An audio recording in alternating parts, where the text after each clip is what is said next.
یعنی مجھے اس بات پر اب میں یہاں بیٹھ کر روؤں کیا کروں کہ رسول خدا کے وصیوں کا مسلمانوں کو پتہ نہیں. جس پر کہ زہرائی صاحب بیچ میں بول پڑے تھے کہ آپ یزید کا بھی نام لیں، تو یہ ذہن میں رکھیں کہ ہم نام دلائل کی بنیاد پر لیتے ہیں. ہم نام کسی کے کہنے یا کسی کی طبیعت چاہے وہ کوئی بھی اس کے مزاج کے مطابق نہیں. اب جو انہوں نے آیت استخلاف پڑھی، میرا ان کو چیلنج ہے کسی ایک صحابی سے، خود حضرت ابو بکر سے، حضرت عمر سے، حضرت عثمان سے یہ لے آئیں کہ ہم اس آیت کے مطابق خلیفہ بنائیں. ایک حدیث لے آئیں. جو اولو الامر ہیں اس سے مراد 4 خلفائے راشدین ہیں. بسم اللہ والصلاة والسلام علی رسول اللہ وآلہ وآلہ. السلام علیکم ورحمۃ اللہ وبرکاتہ. امید کرتا ہوں آپ لوگ خیریت سے ہوں گے. پروردگار آپ سب کو اپنے حفظ و امان میں رکھے. جیسا کہ آپ کو معلوم ہے کہ پاکستان کے اندر مختلف مسالک یہاں پہ رہتے ہیں اور ایک ہم آہنگی کی فضا یہاں پر پائی جاتی ہے. لوگ یہ سمجھنا چاہتے ہیں کہ شیعہ سنی کے درمیان میں جو اختلافی مسائل ہیں وہ دراصل در حقیقت وہ ہے کیا. تو جیسا کہ پچھلی ہماری نشست ہوئی تھی اس میں ہم نے امامت اور خلافت کے اوپر گفتگو کی تھی اور اس میں یہ ڈسکس کیا گیا تھا کہ خلافت کسے کہتے ہیں، اہل سنت والجماعت میں خلافت کا عقیدہ کیا ہے، امامت اہل سنت کے ہاں کیا ہے، اور اسی طرح اہل التشیع کے ہاں امامت کیا ہے اور وہ خلافت کے بارے میں کیا نظریہ اور عقیدہ رکھتے ہیں، اور بنیادی طور پر ان دونوں میں جو اختلاف ہے وہ کیا ہے.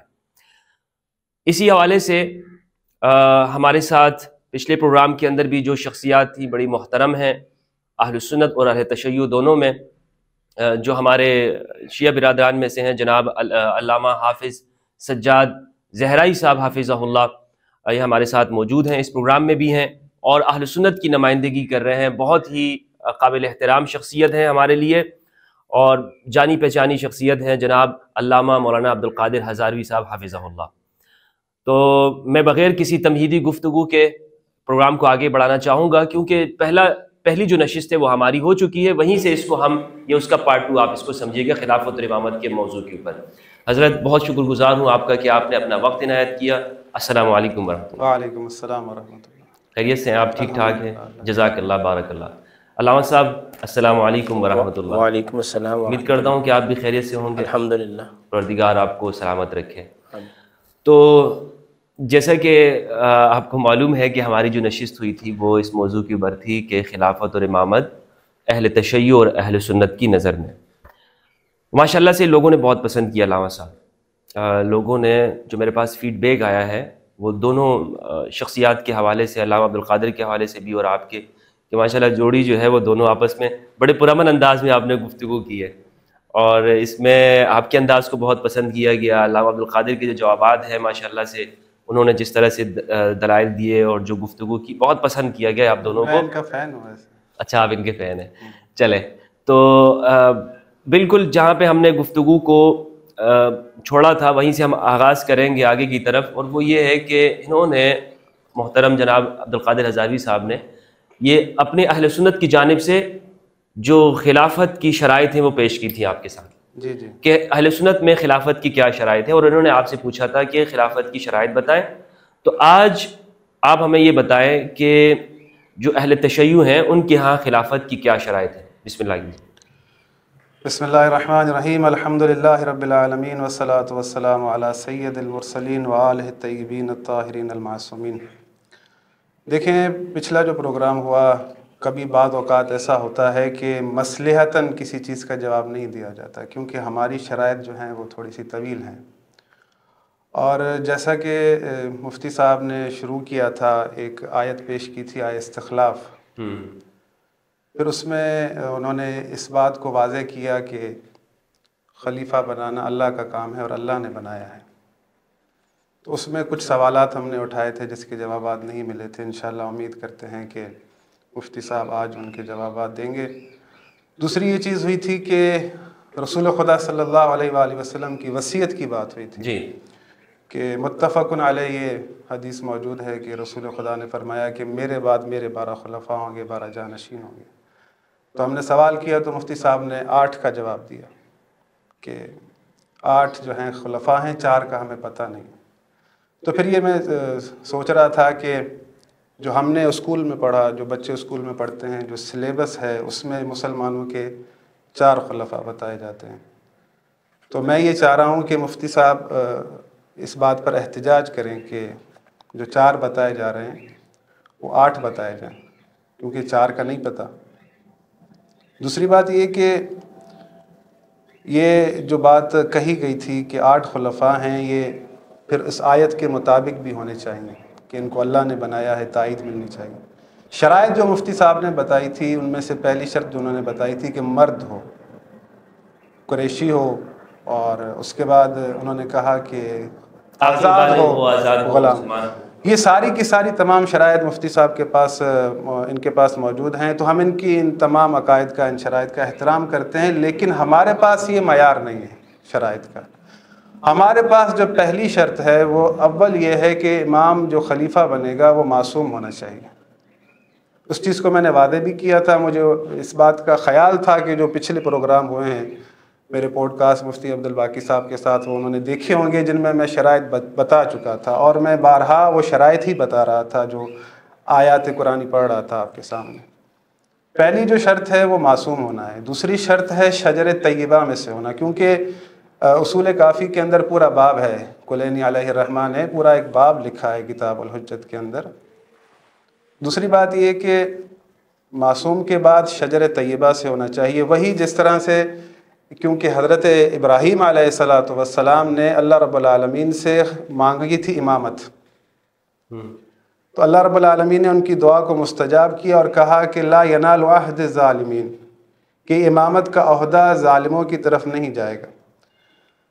اور اس کے بعد جو ہماری شرائط شروع ہوتی ہیں وہ یہ ہوتی ہیں کہ خلیفہ امام باید عادل ہونا چاہیے، معصوم ہونا چاہیے، عادل ہونا چاہیے، احکم ہونا چاہیے، عالم ہونا چاہیے، عادل انصاف تمام کو ہونا چاہیے۔ دیکھیں جب حکومت قائم کرنے کی بات آتی ہے، کیونکہ خداوند متعال نے فرمایا ہے کہ اطیعوا اللہ و اطیعوا الرسول و اولو الامر منکم، اللہ کی اطاعت کرو، رسول کی اطاعت کرو، اور اولی الامر کی اطاعت کرو۔ میں یہ بارہا سوال اٹھا چکا ہوں کہ اللہ رب العالمین کبھی بھی کسی ایسے کی آپ کو اطاعت کا حکم نہیں دے سکتا جو گناہ گار ہو، جو ظالم ہو، جو فاسق ہو، جو فاجر ہو، کیونکہ جو ہماری شرائط ہیں، پہلی شرط معصوم ہونا، وہ اس بنا پر ہے کہ خداوند متعال فرماتا ہے کہ وَلَا تُطِعْ مِنْهُمْ عَاصِمًا أَوْ كَفُورًا، کبھی کسی گناہ گار کی اور کافر کی اطاعت نہ کرو۔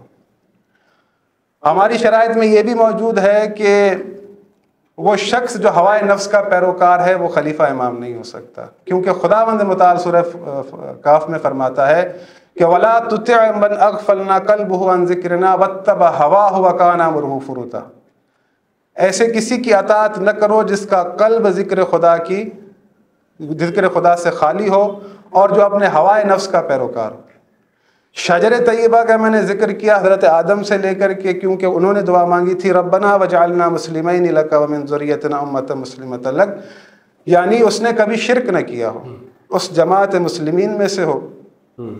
اس کے بعد جو آگے شرائط شروع ہوتی ہیں، اگر مثال کے طور پر ہم کہتے ہیں کہ شجر طیبہ میں سے ہو، تو قرآن یہ کہتا ہے کہ ولا تطع کل حلاف مہین ہماز مشاء بنمیم مناع للخیر معتد اثیم عتل بعد ذلک زنیم۔ آپ دونوں مفتی صاحبان ہیں، ان آیات کے ترجمے کو اچھی طرح سمجھتے ہیں کہ خداوند متعال کا یہ فرمان ہے کہ کسی چغل خور کی، کسی جھوٹے کی اطاعت نہیں کرنی، پھر کسی بد نسل کی اطاعت کا خداوند متعال کرا کہ عتل بعد ذلک زنیم۔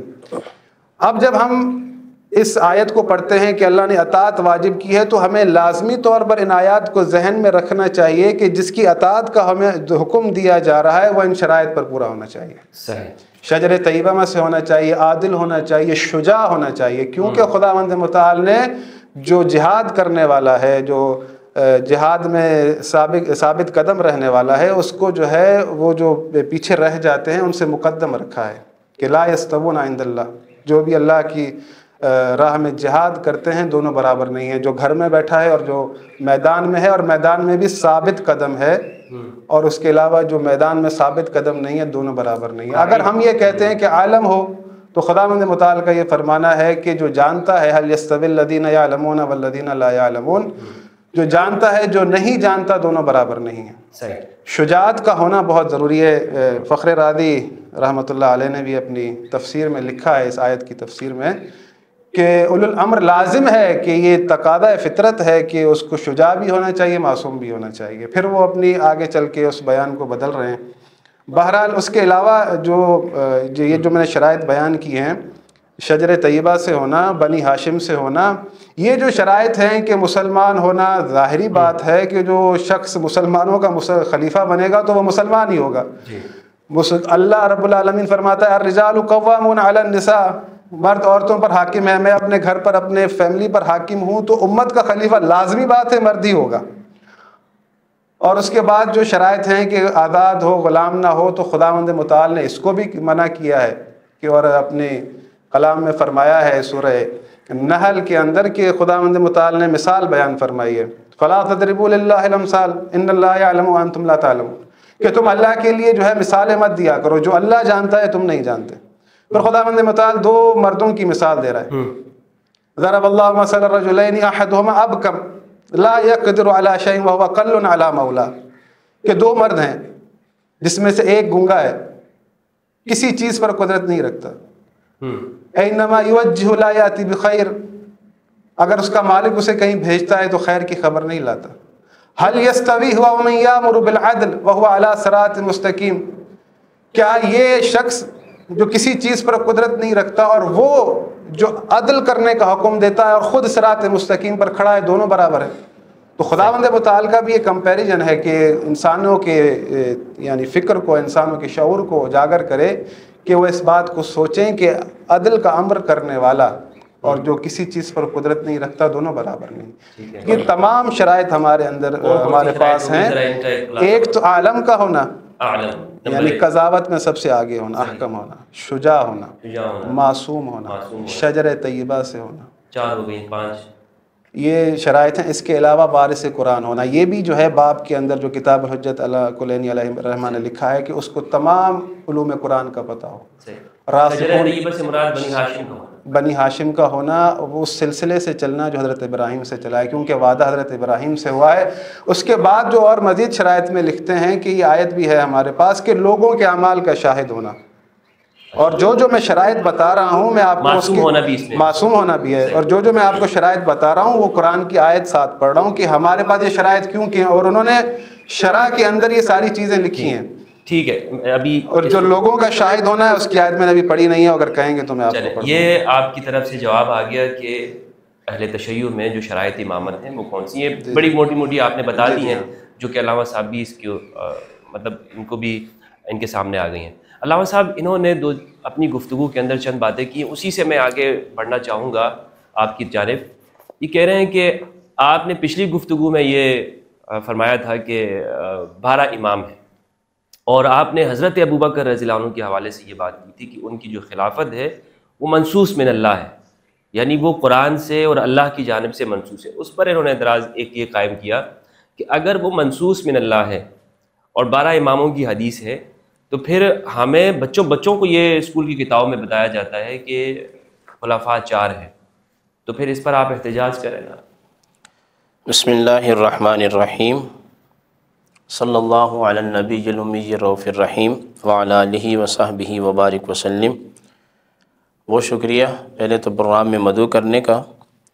آیہ شریف کی تلاوت کا اعادہ میں نے اس لیے نہیں کیا ہے چونکہ یہ ہمارا پروگرام جو ہے یہ اس کی دوسری نشست ہے، جی تو میں سمجھتا ہوں کہ اس کو اس سے جوڑا جائے۔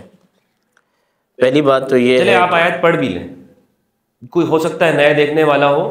وعد اللہ الذین آمنوا منکم وعملوا الصالحات یا ایھا الذین آمنوا اطیعوا اللہ واطیعوا الرسول واولی الامر واذ قال ربک للملائکۃ انی جاعل فی الارض خلیفہ۔ یہ 3 آیات ہو گئی، یہ میں نے پڑھی ہیں، ٹھیک ہے۔ اور جس آیت کا یہ حوالہ دے رہے ہیں سورہ نور کی، سورہ نور کی تو میں نے پڑھ لی، سورہ بقرہ شریف میں کہ ابراہیم علیہ السلام نے دعا مانگی، وَإِذْ قَالَ إِبْرَاهِيمُ إِنِّي جَاعِلُكَ لِلنَّاسِ إِمَامًا قَالَ وَمِنْ ذُرِّيَّتِي قَالَ لَا يَنَالُ عَهْدِ الظَّالِمِينَ وَإِذْ جَعَلْنَا الْبَيْتَ مَثَابَةً لِلنَّاسِ، یعنی کہ یہ ظالموں کو نہیں پہنچے گا۔ یہ آیتیں آپ مد نظر رکھیں۔ جی سب سے پہلی بات یہ ہے کہ زہرائی صاحب نے کہا کہ انہوں نے 8 خلفاء بتائے ہیں، باقی ہمیں پتہ نہیں ہے اسکول کی کتابوں میں۔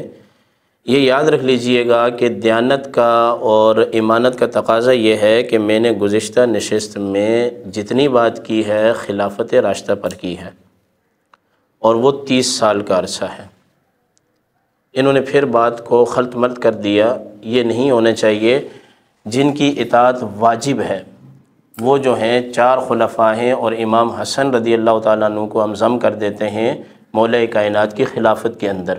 اس کے بعد جو بتائے تھے میں نے وہ عبداللہ ابن زبیر بتائے تھے، جس پر کہ زہرائی صاحب بیچ میں بول پڑے تھے کہ آپ یزید کا بھی نام لیں، تو یہ ذہن میں رکھیں کہ ہم نام دلائل کی بنیاد پر لیتے ہیں۔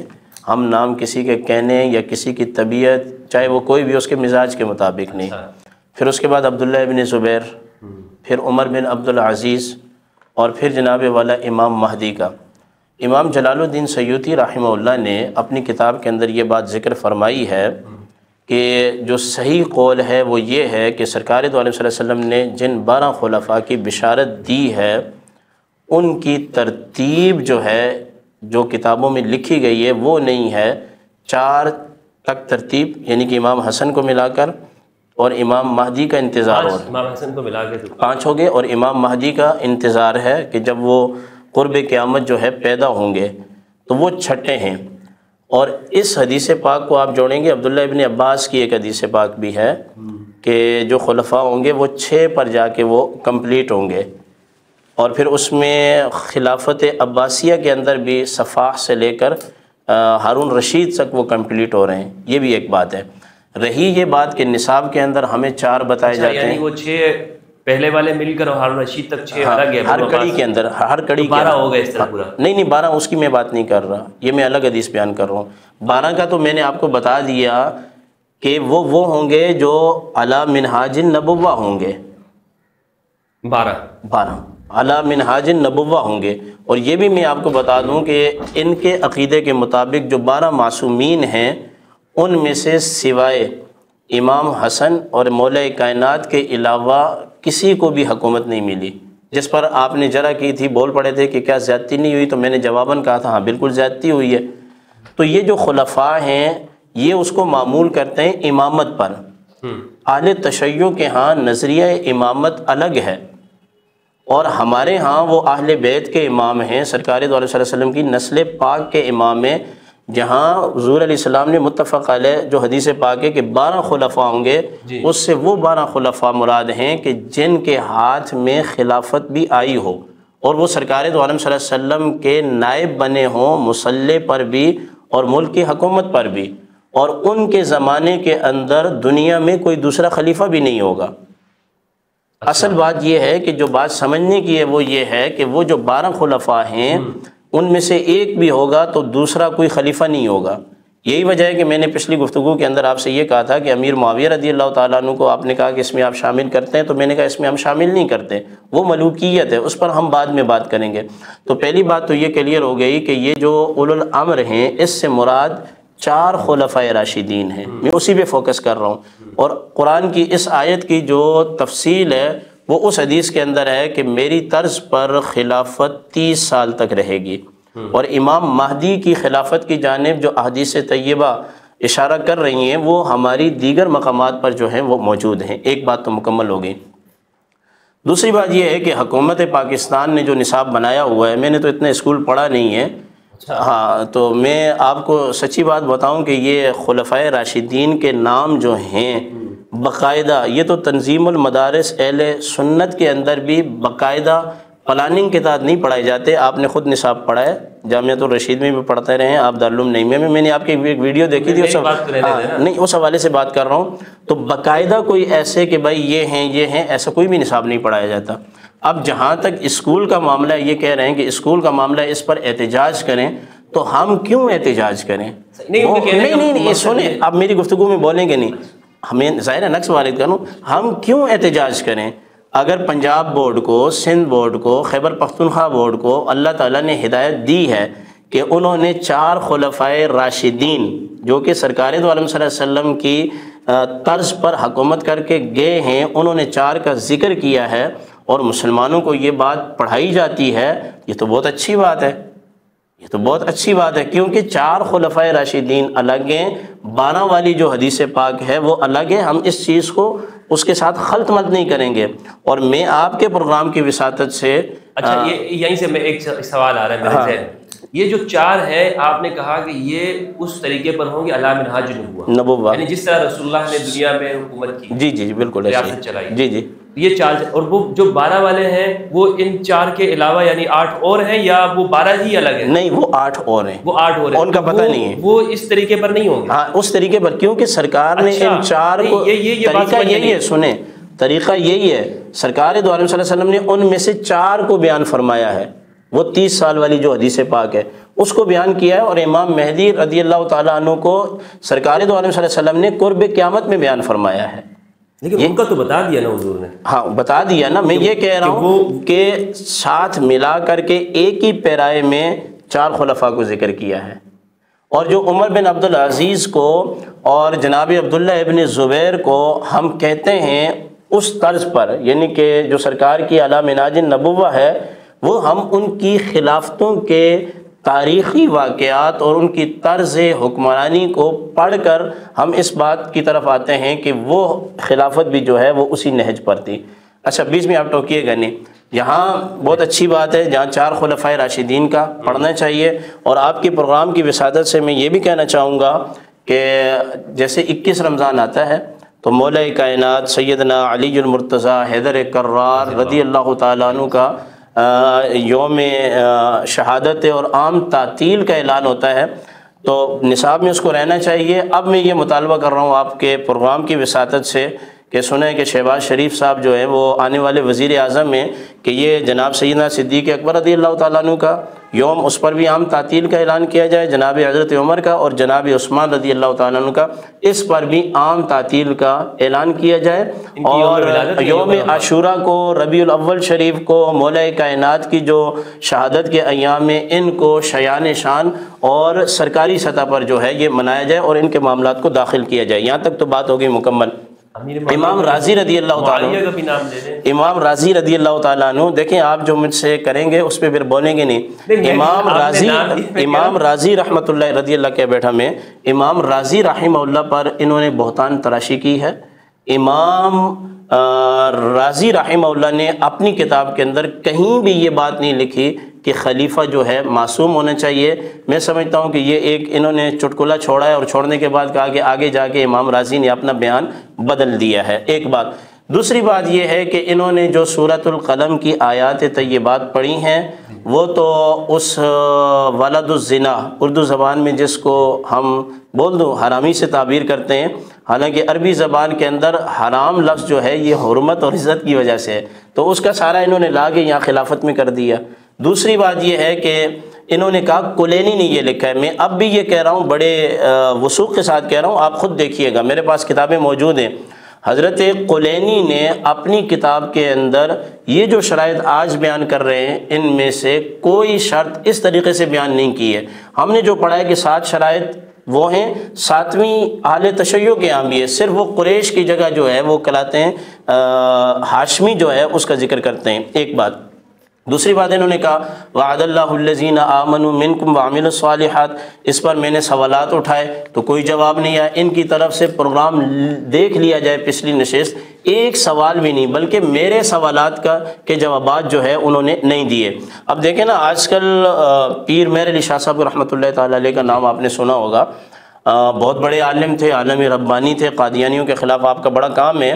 تو ان سے کسی نے پوچھا کہ یہ بتائیں یہ جو خلافت راشدہ ہے، جو میں نے کہا تھا نا منصوص من اللہ ہے، خلافت راشدہ یہ 4، تو ان سے کہا کس نے تھا کہ ایک اہل تشیع کے ایک عالم نے کہا تھا کہ آپ قرآن سے ثابت کر کے بتائیں۔ تو پیر مہر علی شاہ صاحب نے فرمایا کہ یہ جو آیت استخلاف ہے اس کے اندر 4 خلفاء کی بات ہے، اور وہ اہل تشیع میں سے جو عالم تھا وہ مبہوت ہو کر رہ گیا تھا۔ اور پیر مہر علی شاہ صاحب نے یہاں ایک حسین تطبیق ذکر فرمائی ہے، فرمایا کہ اگر سیدنا صدیق اکبر رضی اللہ تعالیٰ عنہ خلیفہ راشد حضور علیہ السلام کے بعد نہ بنتے تو قرآن کریم نے جو خبر دی ہے وہ کاذب ہو جاتی معاذ اللہ۔ حالانکہ قرآن جو خبر دیتا ہے وہ کاذب نہیں ہوتی، کیوں کہ اگر مولا کائنات کو بنا دیا جاتا سرکار دو عالم صلی اللہ علیہ وسلم کے بعد خلیفہ اور آپ کا جان نشین، تو یہ تینوں کے 3 بزرگ جو ہے وہ کیا ہو جاتے، محروم ہو جاتے۔ تو پیر مہر علی شاہ صاحب فرماتے ہیں سیدنا صدیق اکبر آئے، انہوں نے خلافت کی، ان کا وصال ہو گیا۔ پھر حضرت عمر آئے، انہوں نے اپنی خلافت کی، ان کا وصال ہو گیا۔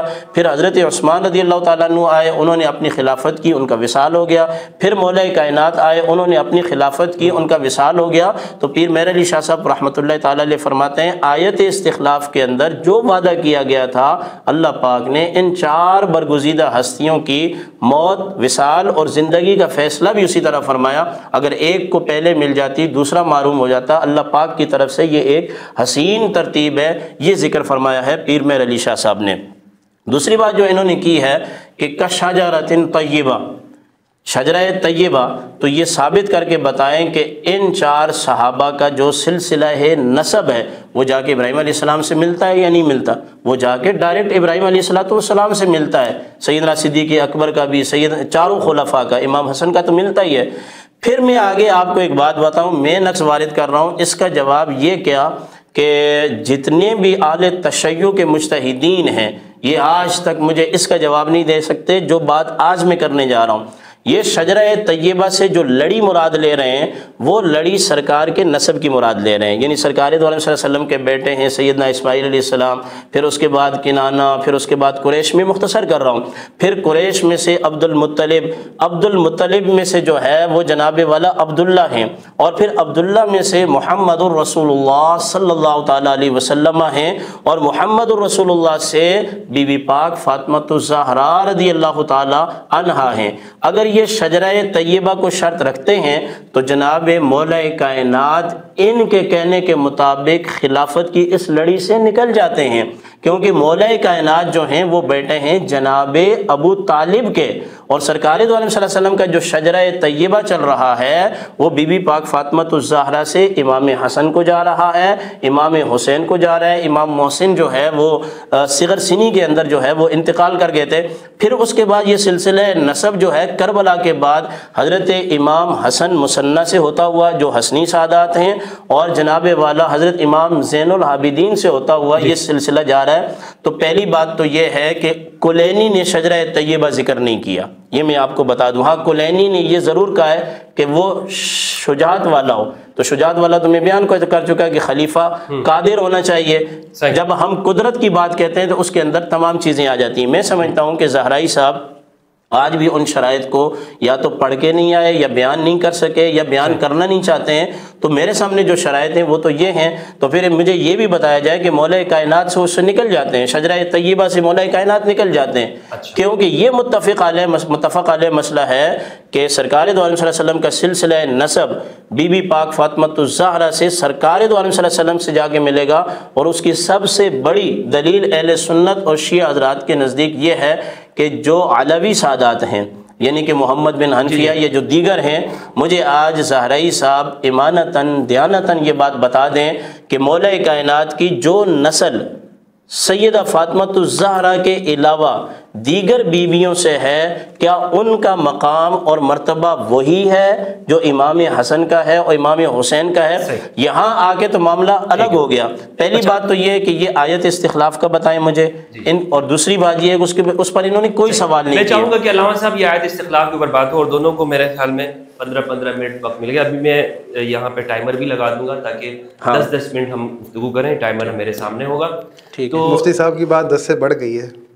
نہیں 10 سے بڑھ گئی ہے، آپ کا بھی میرے خیال میں 15 منٹ کا ٹائم ہوا ہے اور ان کا بھی کچھ 12-13 منٹ کا ہوا ہے غالباً۔ میرا کم ہے آپ سے، ٹائمر کو آگے لے کے میرا کم ہے پھر بھی آپ سے۔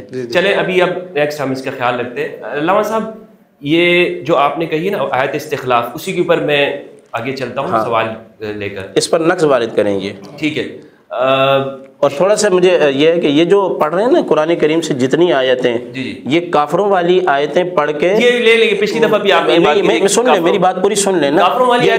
پچھلی دفعہ یہ کہہ رہے تھے ومن عنده علم الکتاب، اس سے قرآن کا علم لے رہے تھے۔ میں سمجھتا ہوں کہ آدمی ان کی توجہ ہے وہاں اس آیت سے مراد عبداللہ بن سلام ہے، اور ایک روایت کے مطابق حضور ہیں، اور ایک روایت کے مطابق جبریل ہیں۔ یہ وہ بات کریں کہ جو آیت کے اندر متفق علیہ اور کنفرم بات ہو۔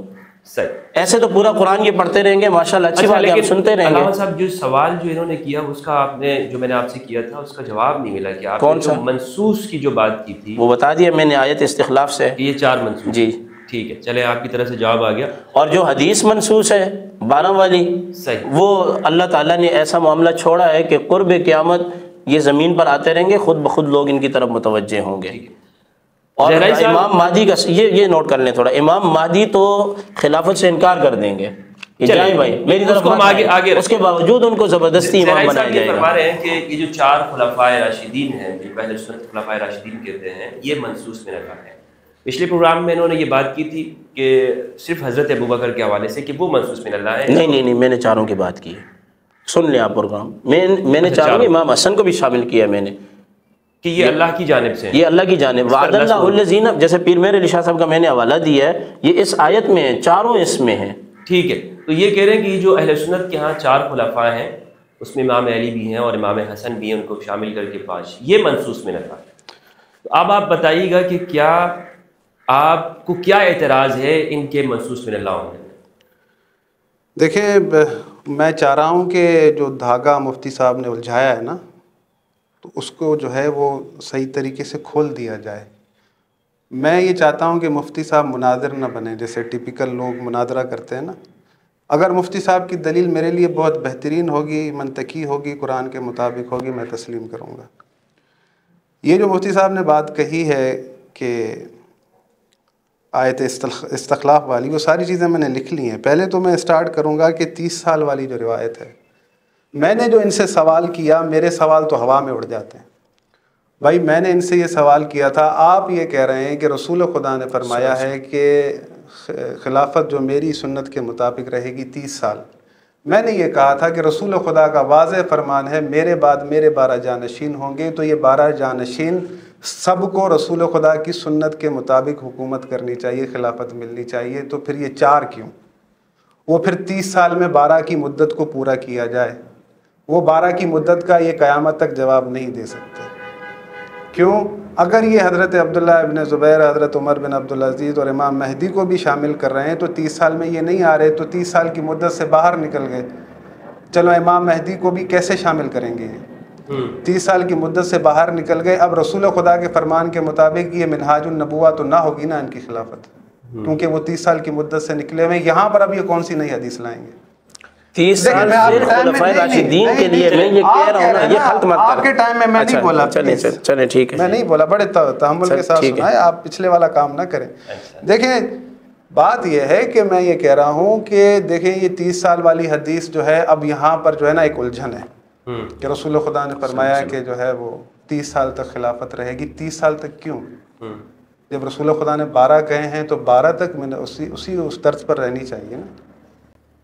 تو پھر یہاں پر جو ہے وہ 4 خلفائے راشد ہیں، باقی 8 کا انہوں نے گم کر دیے، پتہ نہیں ہے. یہ تو یعنی مجھے اس بات پر اب میں یہاں بیٹھ کر روؤں کیا کروں کہ رسول خدا کے وصیوں کا مسلمانوں کو پتہ نہیں. 4 کا پتہ ہے، باقیوں کا پتہ نہیں ہے. مدت کو بھی پورا نہیں کر پا رہے. سمجھ میں نہیں آ رہا مجھے کہ میں کیسے جو ہے اس بات کو بیان کروں. 8 بتائے نا علامہ صاحب، 8 بتائے ہیں نا، 8 بتائے ہیں نا. تو 8 رسول خدا کی سنت کے مطابق جنہوں نے حکومت کی ہے وہ 5 جن ہیں. تو وہ جو 3 تو آٹومیٹک نکل گئے نا. وہ الگ حدیث ہے، یہ الگ ہے. آپ بنا رہے ہیں اس کو. اچھا آپ خلط مت کر کے جواب نہیں دے پائیں گے. آپ نے کیا ہوا ہے پچھلی دفعہ سے غلط. بھائی بات یہ ہے کہ رسول خدا نے فرمایا ترکت فیکم الثقلین کتاب اللہ و اہل بیت عترتی، میں تم میں قرآن و اہل بیت چھوڑے جا رہا ہوں. اگر تم ان سے متمسک رہو گے کبھی گمراہ نہیں ہوگے. اب جو انہوں نے آیت استخلاف پڑھی، میرا ان کو چیلنج ہے کسی ایک صحابی سے، خود حضرت ابو بکر سے، حضرت عمر سے، حضرت عثمان سے، یہ لے آئیں کہ ہم اس آیت کے مطابق خلیفہ بنائیں. ایک حدیث لے آئیں کسی رسول خدا کے صحابی نے کہا ہو کہ اس آیت کے مطابق یہ اللہ کے رسول، اللہ کے خلیفہ ہیں. بھائی نص تو ہمارے پاس ہے، یہ نص ہمارے پاس ہے شرائط میں کہ منصوص من اللہ ہونا چاہیے رسول خدا کے فرمان کے مطابق. رسول خدا نے فرمایا کہ من کنت مولا فہذا علی المولا. اب اس میں فرائض السمتین میں روایت لکھی ہے، میں نے بارہا یہ بات دہرائی ہے. جب یہ آیت اتری اولو الامر کی، رسول خدا نے پوچھا لوگوں نے پوچھا رسول خدا سے یا رسول اللہ اولو الامر کون ہے؟ رسول خدا نے فرمایا العلی اول منہم، پہلا ان میں علی ہے، دوسرا حسن والحسین و 9 ابناء الحسین. یعنی 9 حسین کے بیٹے، رسول خدا نے امام مہدی تک کا نام لیا۔ آپ کے پاس بھی یہ وصیت موجود ہے، بار بار دہراؤں کہ آپ کو آخری زمانے کے لوگوں کو اللہ کے رسول نے نہیں چھوڑا، انہیں بتایا ہے کہ آپ کے امام کا نام مہدی ہوگا۔ تو یہ کیسے ممکن ہے کہ اپنے بعد نہ بتائیں؟ لوگوں نے نہ پوچھا ہوگا؟ آخری والے جو ہے اصحاب روایت کر رہے ہیں، اپنے بعد کی روایت نہیں کر رہے۔ یہ صاف سیدھی سیدھی باتیں ہیں، خلط ملط میں نہیں کرتا، خلط ملط جو ہے وہ مفتی صاحب نے کی ہوئی ہے۔ میں یہ کہہ رہا ہوں کہ اگر میری دلیل ٹھیک ہے تو مفتی صاحب مان لیں، میں ان سے کوئی زبردستی نہیں کر رہا، میں کوئی ان پہ اجبار نہیں کر رہا۔ اب یہ دوسری یہ ہے کہ ایک تو مسلمانوں نے یہ بنایا، اب یہ کہہ رہے ہیں کہ حکومت کا ملنا ضروری ہے۔ بھئی اللہ نے اگر مثال کے طور پر حضرت ابراہیم کو نبوت دی، کسی نے نہیں مانا، تو اس کا کیا مقصد وہ نبی نہیں ہے؟ حضرت یوسف کے بھائیوں نے ان کو اٹھا کے کنویں میں پھینک دیا، جب انہوں نے اس بات کو درک کر لیا کہ یہ ہمارے اوپر حق ولایت رکھتا ہے، انہوں نے خواب کے ذریعے سے محسوس کر لیا کہ حق ولایت رکھتا ہے، اس قدر شدت ان کے آ گئی کہ اقتلوا یوسف او اطرحوہ ارضا یخل لکم وجہ ابیکم وتکونوا من بعدہ قوما صالحین، یوسف کو قتل کر دو۔ جا کے ان کو کنویں میں پھینک دیا، ان کو نہیں مانا، اس کی ولایت کو تسلیم نہیں کیا، اس کی نبوت کو تسلیم نہیں کیا، بلکہ اپنا دشمن سمجھا۔ کیا مقصد؟ حضرت یوسف بک گئے بازار میں، کنویں میں گرے، قید میں رہے، کیا وہ خلیفۃ اللہ نہیں ہے، حجت خدا نہیں ہے؟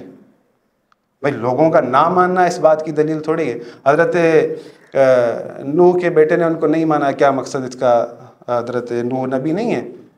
بھائی قرآن میں لکھا ہے کہ وَإِذَا جَاءَتْهُمْ آیَةٌ قَالُوا لَن نُؤْمِنَ حَتَّىٰ نُؤْتَىٰ مِثْلَ مَا أُوتِیَ رُسُلُ اللَّهِ، کہ یہ کہتے ہیں کہ ہم ایمان نہیں لائیں گے کہ جب تک جیسی رسالت نبیوں کو ملی ہے ہم کو ویسی رسالت ملے۔ وہ تو رسالت طلب کر رہے ہیں لوگ، ہمیں کیوں رسالت نہیں ملی؟ تو اللہ کہہ رہا ہے اللہ اعلم حیث یجعل رسالتہ، اللہ ہی جانتا ہے کہ رسالت کو کہاں پہ رکھا جائے۔ اللہ نے آپ کے لیے مقرر کیا ہے، یہ آپ کا کام ہے کہ آپ حجت خدا کو پہچانیں نص کے ذریعے سے، جو میزان قرآن میں دیا ہے۔ دوسری بات یہ انہوں نے کہی کہ مولا علی کو نکال دیا اس میں شجر طیبہ میں سے، رسول خدا نے فرمایا میں اور علی ایک نور سے ہیں۔ حضرت ابو طالب علیہ السلام وسیع ہیں آخری دین ابراہیم کے، امام ہیں دین ابراہیم کے، اسی شجر طیبہ میں سے ہیں۔ نہیں، انہوں نے کہا نا کہ شجرہ الگ ہے۔ کیسے کہیں گے؟ یہ دیکھیں نا، آپ ان سے امام حسن کا شجرہ میں نے ایمان ابو طالب پر جو دلائل دیے حسن کا شجرہ پوچھیں، زیادہ لمبی بات نہیں کریں۔ امام حسن علیہ السلام کا بھائی دیکھیں، ہاں امام حسین یا امام حسن کا شجرہ ان کو بولے پڑے۔ نہیں میری بات سنیں، دیکھیں آپ کا شجرہ کیسے چلتا ہے؟ آپ کے بیٹے سے چلے گا، بیٹی سے چلے گا؟ ہاں یہ بات نوٹ کریں، اس پہ میں بات کروں۔ بیٹے سے چلے گا، بیٹی سے چلے گا؟ یہ نوٹ ہو گیا۔ بیٹی سے عموماً کیا ہوتا ہے؟ بیٹے سے چلتا ہے نا، لیکن رسول خدا نے کیا فرمایا کہ میرا شجرہ نسب چلے گا کہاں سے؟ میری بیٹی سیدہ زہرا سلام۔ تو شجرہ طیبہ سے نکل گئے؟ نہیں نکلے نا، وہ آپ کہہ رہے ہیں، آپ کے کہنے سے تھوڑی نکلیں گے۔ نہیں میں نہیں کہہ رہا، میں نہیں کہہ رہا، نکال رہے ہیں انہیں، وہ میں نہیں کہہ رہا، ان کی شرط کے مطابق نکل رہے ہیں، کے ساتھ نکالیں گے۔ آپ نے دلیل نہیں دی، لیکن علامہ صاحب پھر بھی ابراہیم تو پھر بھی رہیں گے۔ چلے اگر مان لیا نہیں اب اس پہ بات کروں گا میں، میری بات سنیں، وہ گرفت میں آ گئے ہیں میرے، یہ میرے جال میں آ گئے۔ آپ نے میرے سوالوں کے جواب دیے ہیں، آگے یہ بھائی آپ نے میرے سوالوں کے جواب دیے ہیں تو پھر میں آپ کی گرفت میں آیا ہوں۔ آپ نے میرے ایک سوال کا جواب نہیں دیا، میں نے تو آپ کو حدیثیں سنائی، قرآن کی آیتیں سنائی، آپ خلط ملط کر رہے ہیں کہ بھائی آپ جو ہے سورہ قلم والی جو سرکار کو مجنون کے کافروں والی آیتیں پڑھیں گے، میں اس پہ نہیں۔ ابھی آپ کی باری۔ اچھا یہ انہوں نے کہا، میری بات سنیں، میری بات آپ بیچ میں اگر کاٹیں گے تو وہ میرا رہ جائے گا ساری چیزیں۔ بھائی رسول خدا نے فرمایا تھا نہیں فرمایا تھا کہ من لم یعرف امام زمانہ مات میتۃ جاہلیہ؟ جی روایت صحیح ہے نا؟ بالکل بھائی مقصد یہ ہے کہ ہر شخص کے لیے لازم ہے، وہ تو جواب دیں گے نا، ابھی تو مقصد یہ ہے کہ یہ موضوع اتنا طویل ہے، اس پہ 15 پروگرام ہو جائیں تب بھی کافی نہیں ہوں گے۔ تو اس پہ میں آتا ہوں، 1 منٹ وہ رہ گیا شجر طیبہ۔ بھائی شجر طیبہ رسول خدا نے فرمایا علی اور میں ایک نور سے ہیں، ایک شجر سے ہیں، رسول خدا کا فرمان ہے۔ اولاد چلتی ہے بیٹے سے، لیکن رسول خدا نے کہا کہ میری اولاد چلے گی میری بیٹی سے۔ آپ اعتراض کر سکتے ہیں؟ نہیں کر سکتے۔ کیوں؟ سیدہ زہرا سلام اللہ علیہ نور ہے، امیر المومنین نور ہیں، ان کے نور سے امام حسن و حسین ہیں، آیات قرآن موجود ہیں، تفاسیر موجود ہیں۔ وہ سورہ رحمان کے اندر آپ مانیں گے نہیں ان کو، ان تفاسیر کو جو ہمارے پاس لکھی ہیں۔ تو خداوند متعال نے ساتھ رکھا ہے امامت کا اور نبوت کا، پہلے امام بنایا امیر المومنین کو، اور ان کے بعد جو چلیا ہے سلسلہ وہ دوسری امامت ملی ہے امام حسن کو۔ آپ ان کو بغیر کسی دلیل کے شجرے میں سے نکال دیں گے، پھر آپ کہیں گے کہ حضرت ابو طالب جو ہے ایمان نہیں لائے تھے۔ سوال ہی پیدا نہیں ہوتا، جو ایمان ابو طالب پر میں نے گفتگو کی ہے آج تک اس میں کسی کا جواب آیا ہو۔ نہیں اس کو میں نے آیات قرآنی سے یہ ثابت کیا تھا. نیکسٹ ٹائم اس پہ بات کریں گے. وہ موضوع الگ ڈسکس نہیں کریں گے. دیکھیں وہ اپنا ان سے اتنا پوچھ لیں کہ دیکھیں آپ دیکھیں اہل تشیع نسب کس سے چلے گا؟ بیٹی سے مانتے ہیں؟ میں بولا ہی نہیں نا، میں بولا ہی نہیں. بات یہ ہے کہ ہمارے لیے فرمان رسول خدا، ہم اپنی طرف سے جو ہے نا کیا سارا یوز نہیں کر سکتے کہ بیٹی سے چل سکتے. رسول خدا نے کہا ہے کہ بیٹی سے چلے گا. اللہ رب العالمین نے صرف رسول کا شجرہ، حضرت عیسیٰ کو شجر آل ابراہیم میں شمار کیا ہے قرآن میں، حضرت عیسیٰ کو، حالانکہ ان کے والد بھی نہیں تھے. تو پوچھا، اعتراض کرنے والوں نے اعتراض کیا کہ بھئی آپ جو ہے امام حسن سے امام حسین سے کہ اللہ کے رسول کے بیٹے نہیں ہیں. تو انہوں نے ہمارے امام معصومین سے یہ روایتیں ہیں کہ لوگ نہیں مانتے تھے ان کو، کچھ ایسے حکومتوں کے خلفاء تھے. تو انہوں نے اپنے اس بات سے استدلال کیا کہ اللہ نے حضرت عیسیٰ کو حضرت ابراہیم کی اولاد میں شمار کیا ہے. تو جواب آیا کہ بی بی مریم کی وجہ سے. تو یہاں پر سیدہ فاطمہ الزہرا کی وجہ سے امام حسن حسین کو رسول خدا کا بیٹا کیوں تسلیم نہیں کیا جاتا؟ اللہ کے رسول نے کہا ہے، قرآن میں آیت ہے کہ تم اپنے بیٹے لے کر آؤ. کس کو لے کر گئے تھے؟ اللہ بات پھر آ کر وہیں رکتی ہے. آپ 30 سال والی روایت پڑھیں، کچھ بھی پڑھیں، رسول خدا نے فرمایا تھا کہ قرآن و اہل بیت، جو آپ بھی حدیث مان چکے ہیں، اب آپ انکار بھی نہیں کر سکتے کہ میں اس حدیث کو مانتا ہوں. اللہ کے رسول نے آپ کو ایک پیمانہ دے دیا کہ یہ میرے اہل بیت ہیں، یہ کتاب ہے. اب یہ کتاب اور اہل بیت دونوں کا کیا ہیں؟ ہم پلہ ہیں، کف ہیں. وہ قرآن کے وارث ہیں. قرآن جو ہے ان کی تائید کرتا ہے. ان ھذا القرآن یہدی للتی ہی اقوم ویبشر المؤمنین الذین یعملون الصالحات. قرآن ان کی راہ دکھاتا ہے، وہ قرآن پر عمل کرواتے ہیں. قرآن کا سب سے بڑھ کر علم ان کے پاس ہے. آج پھر انہوں نے آیت استخلاف پڑھی تو بھائی خود امیر المومنین کو اس بات کا نہیں پتہ تھا، سیدہ زہرا کو نہیں پتہ تھا کہ آیت استخلاف کے مطابق جو ہے خلیفہ کون بنائے؟ بیعت کیوں نہیں کر رہے تھے؟ کیا قرآن کی مخالفت کر رہے تھے؟ جو اصحاب رسول خدا جنہوں نے کہا کہ ایک خلیفہ ہم میں سے، ایک خلیفہ تم میں سے، قرآن کی آیتوں کی خلاف ورزی کر رہے تھے. آپ ایک صحابی سے لے آؤ نا. نہیں، 1400 سال گزر گئے، آپ بھی مفتی ہیں. کبھی آپ نے سنا ہے کہ اہل سنت کا یہ عقیدہ ہو کہ حضرت ابو بکر جو ہے خلیفہ منصوص من اللہ ہے، اللہ نے ان کو ڈائریکٹ بنایا بغیر رسول خدا کے وسیلے سے؟ تو یہ آپ کے پاس بھی نہیں تھا. یہ تو آج نئی چیز لے کر آئے، رائج جو ہے. اب اس دن بھی انہوں نے کہا کہ بھئی یزید کافر ہے. پھر بھی کافر ہے تو پھر یہ بتائیں کہ کافر اس جگہ پر کیسے آ گیا؟ اور آپ مفتی صاحب کو شاید دیکھا ہو نہ دیکھا ہو، ویڈیو بن چکی ہے ان کی کہ بھئی انہوں نے یزید کو کافر کیسے کہا. ان پہ اعتراض ہوا ہے، وہ میں شیئر کرنا بھول گیا. مجھے بھیجیے گا، اس کا لنک بھیجیے گا. کافر کو جو یزید کو کافر کہے گا وہ خود کافر ہے. مجھے بھیجیے گا، میں اس کو پھر. بھائی بات یہ ہے کہ اللہ نے اگر نظام دیا ہے تو وہ 30 سال تک کیوں نظام ہے؟ وصیت اللہ کے رسول اپنے اہل بیت کی کر رہے ہیں، 12 کے کر رہے ہیں. آپ نے اس کو 30. یہ تو بعد میں بنائی گئی حدیثیں ہیں جن کو صرف اپنی عقیدے کی تائید کے لیے بیان کیا جاتا ہے. ان باتوں کی نہ ہی کوئی، نہ یہ درایتاً ٹھیک ہے، نہ ہی قرآن کی اس کے ساتھ تائید میں بلکہ مخالفت میں.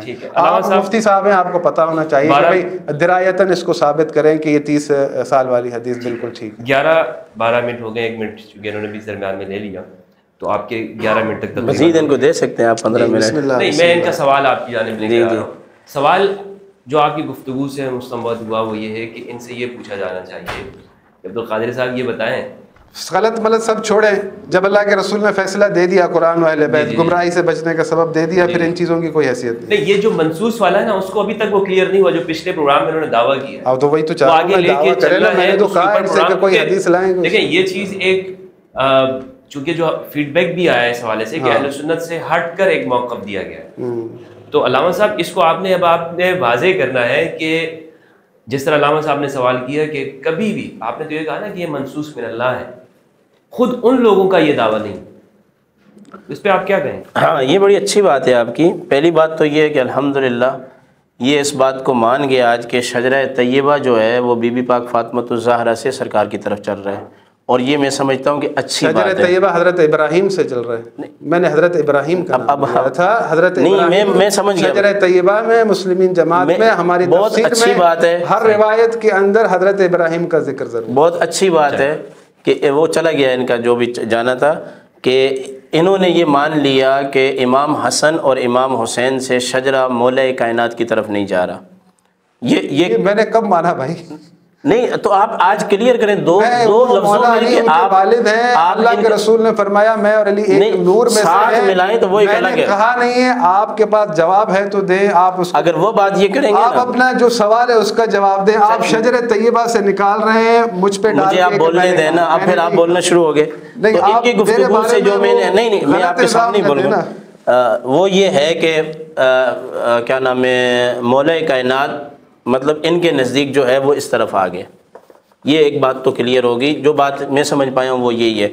آیت استخلاف کا ابھی تک یہ جواب دے نہیں پائے، منصوص من اللہ آپ نے کہا، انہوں نے کہا، پہلا یہ عقیدہ ہے، یعنی کہ عبد القادر ہزاروی کا آپ کہہ رہے ہیں، نہیں میں نے پیر مہر علی شاہ صاحب کا حوالہ اسی لیے آپ کو دیا کہ آپ یہ سوال اٹھائیں گے۔ آپ رسول خدا کی امام احمد رضا خان فاطمی سنائیں گے تو حجت نہیں ہوگا، رسول خدا کی تفسیر رسول خدا کی تفسیر سنائیں نا، تو میں بھی نہیں جانتا کون ہے۔ اچھا آپ نہیں جانتے نا، آپ رسول خدا کی تفسیر تو رسول خدا کی تفسیر میں جن لوگوں سے سنا ہوں وہ جو جانتے ہیں وہ نام، ہاں صحابہ سے آپ کی تفسیر سنائیں۔ عبداللہ ابن عباس رضی اللہ تعالیٰ عنہ کی تفسیر کے اندر یہی آیا ہے کہ یہ 4 خلفائے راشدین، یعنی کہ پہلے انہوں نے حدیث بیان کری پوری حدیث یہی ہے۔ عبداللہ ابن آپ جائیں تفسیر ابن عباس کے اندر جائیں، وعد اللہ الذین آمنوا منکم وعملوا الصالحات، اس کی سند بھی پیش کریں، اور رسول خدا نے کیا کہا ہے پورے جملہ رسول خدا نے عبداللہ ابن عباس فرماتے ہیں کہ اس سے مراد یہی 4 خلفاء ہے۔ تفسیر خازن میں بھی یہی ہے کہ اس سے مراد 4 خلفاء ہیں، امام رازی نے بھی یہی ذکر کیا ہے، پیر مہر علی شاہ صاحب نے یہی کیا، امام ابو حنیفہ نے، امام شافعی نے، امام مالک نے، ان تمام بزرگوں نے، سعید بن مسیب تمام نے یہی ذکر کیا ہے کہ وعد اللہ الذین آمنوا منکم وعملوا الصالحات، اس سے مراد یہ 4 خلفائے راشدین ہیں، کیونکہ اللہ نے وعدہ فرمایا، اور انک لا تخلف المیعاد، اللہ پاک جو ہے وہ اپنے وعدے کو کیا کرتا ہے، اس کی خلاف ورزی نہیں کرتا ہے۔ جہاں تک آپ کا سوال ہے، یہاں سے ایک سوال اور پیدا ہوتا ہے، جہاں دوسرے میرے سوال کا جواب یہ بھی نہیں ہے، اب میں نوٹ کر رہا ہوں نا، کہ میں نے ان سے یہ کہا کہ مجھے دیانتاً بتا دیں کہ جو اولاد مولا کائنات کی بی بی پاک فاطمہ الزہرا، جن پر ہمارے ماں باپ، میری بچیاں، ہم سب قربان، جن کے قدموں پر قربان ہم وہ جنت کی عورتوں کی سردار ہیں، ان کی اولاد اور مولا کائنات کی وہ اولاد جو دیگر بیویوں سے ہے، ان کا بھی ہمیں بتائیں۔ ہمارا یہ عقیدہ ہے سرکار دو عالم صلی اللہ علیہ وسلم کا نسل پاک جو ہے وہ بی بی پاک فاطمہ الزہرا سے ہے، اور مجھے بڑی خوشی ہوئی کہ انہوں نے میری دلیل دی کہ امام حسن اور حسین کے نسب پر کسی نے اعتراض کیا تو عیسیٰ علیہ السلام کا کہہ کر انہوں نے کہا کہ وہ بھی تو ہیں، تو اس سے تو میری تائید ہو رہی ہے الحمدللہ، یعنی یہ بات ثابت ہوگی کہ سرکار کا نسب جو ہے وہ بی بی پاک فاطمہ الزہرا سے ہے۔ بات پھر وہی آئے گی، جو اولاد فاطمی سے نہیں ہوگا وہ ان 12 اماموں کے اندر نہیں آئے گا۔ یہ تو نہیں پھر بول رہے ہیں آپ نا، اب وہ تو ہماری شرط ہے نا کہ انہی میں سے ہونا۔ ہاں تو صحیح ہے نا، مولا کائنات کو انہوں نے نکال دیا، مولا کائنات کی نکال دیا نا، وہ نہیں ظاہر ہے کہ سیدہ زہرا سلام اللہ علیہا کے سے ہیں، تو امیر المومنین ان کے آپ پھر بول رہے ہیں، پھر آپ مجھے 10 منٹ کے بعد کہ سیدہ زہرا کا کوئی شوہر نہ ہوتا؟ نہیں مجھے بات کرنے دینا، یہ بول رہے ہیں تو پھر وہ بات میں بات کر رہا ہوں، آپ کی بات چلی گئی ہے۔ تو ان کے مطابق تو مولا کائنات کو انہوں نے بھی نکال دیا، وہی بات، اور مولا کائنات کے ساتھ معاملہ یہی رہا کہ بخاری اور مسلم کی متفق علیہ حدیث ہے، سرکار دو عالم صلی اللہ علیہ وسلم لکھنا چاہتے تھے، پھر نہیں لکھا، اور فرمایا کہ ابو بکر اور ابو بکر کے علاوہ کسی اور پر نہ اللہ راضی ہوگا نہ پھر لوگ راضی ہوں گے۔ یہ کہہ رہے ہیں حدیث دکھائیں، بخاری شریف کی حدیث ہے، مسلم شریف کی حدیث ہے، تو قرآن میں آیا وعدہ کیا، اس کے بعد منصوص میں آپ کو حدیث دکھا رہا ہوں، متفق علیہ حدیث ہے، ماشاءاللہ بخاری انہوں نے پڑھی ہوئی ہے، بڑی اس کی مثالیں دیتے ہیں، تو یہ بات تو میں نے کلیئر کر دی۔ ایک منٹ خاموش رہیں گے آپ، 4 خلفاء والی 30 نہیں سنیں نا، 30 سال والی حدیث الگ ہے اور 12 خلفاء کا ذکر الگ ہے۔ ہمارے نزدیک اہل سنت میں محققین علماء کے نزدیک جو 12 خلفاء ہیں، اس سے مراد جو شیعہ کا مذہب ہے 12 معصومین وہ ہے ہی نہیں ہے۔ کیسے ہو سکتا ہے کہ سرکار فرمائیں کہ 12 خلفاء ہوں گے؟ ان کے نزدیک تو پہلا معصوم میرے آقا علیہ السلام کی ذات ہے، تو کیا حضور علیہ السلام بھی خلیفہ ہے؟ اس بات کو تو یہ کلیئر کریں نا، کیا 12 تو ان کے ہاں بھی نہیں مان رہے، کتنے مان رہے؟ 11 مان رہے، کہاں 12 مان رہے ہیں ان کے یہاں؟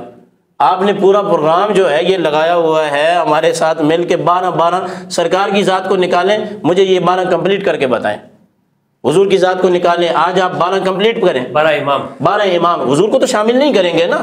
اب ہم یہاں بیٹھے ہیں، آپ بولیں کہ السلام علیکم، میں مہمان ہوں۔ علامہ صاحب یہ 12 کی جو چلے اب یہ میری بات سنیں نا، چلے اپنی بات کمپلیٹ کر لیں، چلیں ٹائم پورا کر لیں۔ نہیں مجھے بات مکمل کرنے دیں نا۔ تو وہاں سے بھی آپ جائیں گے مولا کائنات کی طرف، مولا کائنات تو سرکار کے اس شجرہ طیبہ میں تو آ ہی نہیں رہے، ان کا تو شجرہ ہی الگ ہے، وہ تو جناب ابو طالب سے پہنچ رہا ہے، اور ان 12 کا جو شجرہ پہنچا رہے ہیں آپ، وہ تو اہل سنت کے یہاں بی بی پاک فاطمہ الزہرا سے ہے۔ ایک بات، دوسرا ان کو یہ جواب دینا چاہیے کہ مولا کائنات کی وہ اولاد جو حضرت بی بی پاک فاطمہ الزہرا سے نہیں ہے، کیا یہ ان کو اسی طرح سمجھتے ہیں کہ جس طرح امام حسن اور امام حسین ہیں؟ اگر یہ واقعتاً اور دیانتاً آج آپ کے اس پروگرام میں بول دیں کہ اسی طرح سمجھتے ہیں، تو میں مان جاؤں گا کہ زہرائی صاحب نے بڑی جرت والی اور بہادری والی بات کی، حالانکہ یہ بات اس طرح نہیں کر سکیں گے، اور بالکل یہ ہو بھی نہیں سکتا نا۔ امام حسن کا مقابلہ فاطمہ الزہرا رضی اللہ، اصل میں شہزادوں کی جو فضیلت کا معیار ہے وہ صرف اور صرف میرے آقا علیہ السلام کی لخت جگر جان کا ٹکڑا معیار ہے، مولا کائنات اس کا معیار ہے ہی نہیں ہے۔ یہ میں آپ کو بتا رہا ہوں، امت خیانت کر رہی ہے یہاں پہ، کیسے معیار ہو سکتا ہے؟ جی مولا کائنات نہیں ہے، یعنی کہ امام حسن اور امام حسین کو جو فضیلت ہے یہ مولا کائنات کی وجہ سے نہیں ہے، نسبی اعتبار سے میں کہہ رہا ہوں۔ اگر مولا کائنات کی وجہ سے ہوتی تو ان کی جو دوسری اولاد ہے محمد بن حنفیہ، تو ان کا بھی یہی معاملہ ہوتا نا۔ ان کا تو نہ آل تشیع کے ہاں، نہ کلینی نے ذکر کیا، نہ بخاری نے ذکر کیا، نہ سعید بن مسیب نے۔ میں آپ سے یہ کہہ رہا ہوں کہ مولا کائنات کی وہ اولاد جو بی بی پاک فاطمہ الزہرا سلام اللہ علیہا کی ہے، وہ تو شجرہ طیبہ حضور سے جا رہا ہے، وہ تو اس طرف ہے ہی نہیں ہے، تو پھر یہ ان کو بھی مانے۔ تو یہاں اس بات کو تو پہلے آپ طے کر لیں کہ مولا کائنات کا جو معاملہ ہے وہ بحیثیت صحابی رسول اور دادا کے ایک ہونے کی وجہ سے ہے، ہاشمی خاندان ہونے کی وجہ سے ہے، اور شہزادوں کو جو فضیلت مل رہی ہے وہ بی بی پاک فاطمہ الزہرا رضی اللہ تعالی عنہا کے حوالے سے مل رہی ہے۔ ایک بات، دوسری بات یہ ہے، آج پھر یہ یزید پر آئے، تو یزید پر جب یہ آئے گئے تو میں یزید کو کافر قرار دیتا ہوں نا۔ دیانت کی بات یہ ہے کہ انہوں نے کہا ویڈیو بنی ہے، ویڈیو بنانے والوں کو میرا چیلنج ہے کہ امام اعظم ابو حنیفہ سے پوچھا گیا یہ آپ یزید کو کافر کہتے ہیں، آپ نے خاموشی اختیار کی، کوئی حکم نہیں لگایا۔ آپ اس پر لعنت کو منع کرتے ہیں تو امام صاحب نے فرمایا اس کو لعنت کی جا سکتی ہے۔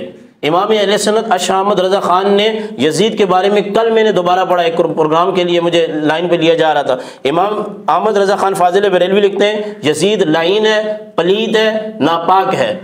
دیکھ لیں آپ، اب میری بات سنیں، قرآن بھی کہتا ہے، ہاں قرآن بھی کہتا ہے ان الذین یؤذون اللہ ورسولہ لعنہم اللہ فی الدنیا والآخرہ، قرآن بھی کہتا ہے۔ یہ بات اہل سنت کے اندر جنہوں نے ویڈیو بنائی ہے، انہوں نے ذکر کیا نا ویڈیو کا، یہ لنک بھی بھیجیں، یہ بات اہل سنت کے اندر متفق علیہ مسئلہ ہے، بلکہ اجماع ہے کہ مسلمان پر لعنت نہیں کی جا سکتی۔ مجھے یہ سارے مولوی اس وقت سے لے کر اس وقت تک بتائیں جو کھل کے یزید کو مسلمان کہتے ہیں، تو پھر یزید پر لعنت کیوں کرتے ہیں؟ دوہرا معیار کیوں ہے؟ یعنی کہ کافر بھی نہیں کہتے، لعنت کا بھی کہتے ہیں۔ تو ڈھیروں حدیث میرے آقا علیہ السلام کی ہیں کہ مسلمان کو کبھی بھی لعنت نہیں کی جا سکتی۔ حضرت عینی رحمہ اللہ حافظ الحدیث کہتے ہیں کہ لعنت کا مطلب یہ ہوتا ہے کہ کسی کے لیے جہنم کے دخول اور جنت کے حرام ہونے کی دعا کی جائے۔ یہ تو ہو گئی ویڈیو کی بات جو بیچ میں آ گئی تھی، اس کو تو آپ الگ کریں۔ اب خلاصہ کلام یہ نکلا، جس حدیث کو یہ کہہ رہے ہیں کہ یہ روایت ان کے یہاں جھوٹی ہے، مسئلہ یہ رہا ہے کہ ان کی کلینی والی ساری روایتیں ہمارے مولوی جھوٹی کہہ دیتے ہیں، اور یہ جو ہے اپنے معیار کی ہو، جیسے من کن تو مولا فعلی مولا ہو، جس پر عید غدیر بھی کرتے ہیں، یہ صحیح ہے، مگر اسی ترمذی کے اندر، اسی بخاری کے اندر دوسری روایت آ رہی ہے، وہ غلط بیانی کر رہے ہیں۔ جبکہ علامہ تفتزانی رحمہ اللہ جو بہت بڑا محب اہل بیت تھا، انہوں نے یہ 30 سال کی حدیث اپنے عقائد کے اندر شامل کی ہے۔ تو 30 سال کی جو حدیث ہے وہ الگ ہے، 12 خلفاء والی حدیث الگ ہے، امام مہدی کی حدیث الگ ہے۔ میں پچھلے پروگرام میں یہ بات کہہ چکا ہوں، جب تک آپ حدیثوں کو جوڑیں گے نہیں اس وقت تک بات جو ہے وہ مکمل نہیں ہوگی۔ پھر جو لوگ یہ کہتے ہیں، بار بار یہ یزید کا نام لیتے ہیں کہ ان پہ اعتراض ہو رہا ہے، اعتراض کرنے والے وہ امام احمد بن حنبل پہ کیوں نہیں اعتراض کرتے؟ وہ اعتراض کرنے والے میرے دادا استاد علامہ عطا محمد بدیالوی رحمہ اللہ پر کیوں نہیں کرتے؟ وہ اعتراض کرنے والے ندوی علماء پر کیوں نہیں کرتے؟ وہ دیوبند کے بعض علماء پر کیوں نہیں کرتے کہ جو اپنی کتابوں میں لکھتے ہیں یزید لعنتی ہے؟ میں آپ کو حقیقت بتا رہا ہوں، یزید کے لعنتی کا فتویٰ دینا اور اس کو کافر نہ کہنا، یہ بھی شریعت مطالعہ کے اعتبار سے کوئی درست بات نہیں ہے۔ سرکار دو عالم صلی اللہ علیہ وسلم، ابو داؤد شریف میں روایت ہے، جہاد پہ جا رہے تھے، ایک صحابی اونٹنی پر بیٹھے ہوئے تھے، انہوں نے چابک مارا اور اس کو لعنت کی۔ سرکار دو عالم صلی اللہ علیہ وسلم نے فرمایا اتر جاؤ اس اونٹنی سے۔ ابو داؤد شریف یہ کہتی ہے کہ ہم نے دیکھا کہ وہ سوار اتر گیا اور اس اونٹنی کو ایسے ہی چھوڑ دیا گیا۔ میرے نبی فرما رہے ہیں جس پہ تم نے لعنت بھیجی ہے اس پر تم سوار نہیں ہو سکتے۔ نبی لعنت بھیجے اونٹنی پر، اور پھر نبی کے موجودگی میں لعنت بھیجے سوار اونٹنی پر، نبی سوار ہونے سے منع کر دے، کل امت یزید پہ لعنت بھیجے اور پھر اس کو خلیفہ بھی کہے، یہ کیسی منافقت ہے؟ ہرگز ہرگز ایسا نہیں ہو سکتا۔ مسلمان کے لیے آپ لعنت کی دعا نہیں کر سکتے۔ اس لیے میں کہتا ہوں کہ میری جان چلی جائے، میں کٹ جاؤں، میں مر جاؤں، میں کبھی بھی یزید کی وکالت نہیں کروں گا۔ اور جس طریقے سے میں خلفائے راشدین کی وکالت کرتا ہوں اس حوالے سے میں امیر معاویہ رضی اللہ تعالیٰ عنہ کی وکالت نہیں کروں گا، اس وجہ سے کہ ان کی زندگی کے 3 ایام ہیں، 3 دور ہیں۔ ایک وہ ہے جو گورنری کا ہے، اس کو بھی ہم مانتے ہیں، ایک وہ ہے جو مولا کائنات کے سامنے کا ہے، اس کو ہم نہیں مانتے، حق پر خلیفہ راشد ہیں، اور ایک وہ دور ہے جو مولا کائنات کے بعد گئے، اس میں اسلام پھیلا، فروغ ہوا، اس لیے ہم ان کو خلفاء میں داخل نہیں کرتے۔ تو بات یہ ہے کہ ابھی تک یہ کہنا ان کا کہ جناب والا یہ ان کا عقیدہ ہے، میرا نہیں ہے، رازی کا بھی یہ عقیدہ ہے، غزالی کا بھی یہ عقیدہ، وعد اللہ الذین آمنوا منکم وعملوا الصالحات، 20 تفاسیر الحمدللہ عربی زبان کی میری لائبریری میں موجود ہیں، بیروت کا چھاپا ہے، پاکستانی نہیں ہے، ہر ایک پہ نوٹس لگے ہوئے ہیں کہ اس سے مراد یہ 4 خلفاء لیے ہیں۔ ٹھیک ہے، یہ ٹائم تقریباً پورا ہو گیا 11 منٹ۔ اچھا علامہ صاحب، میں آپ سے آپ کی گفتگو کے اندر آپ نے ایک بات کہی، میں اپنی معلومات کے لیے چاہتا ہوں۔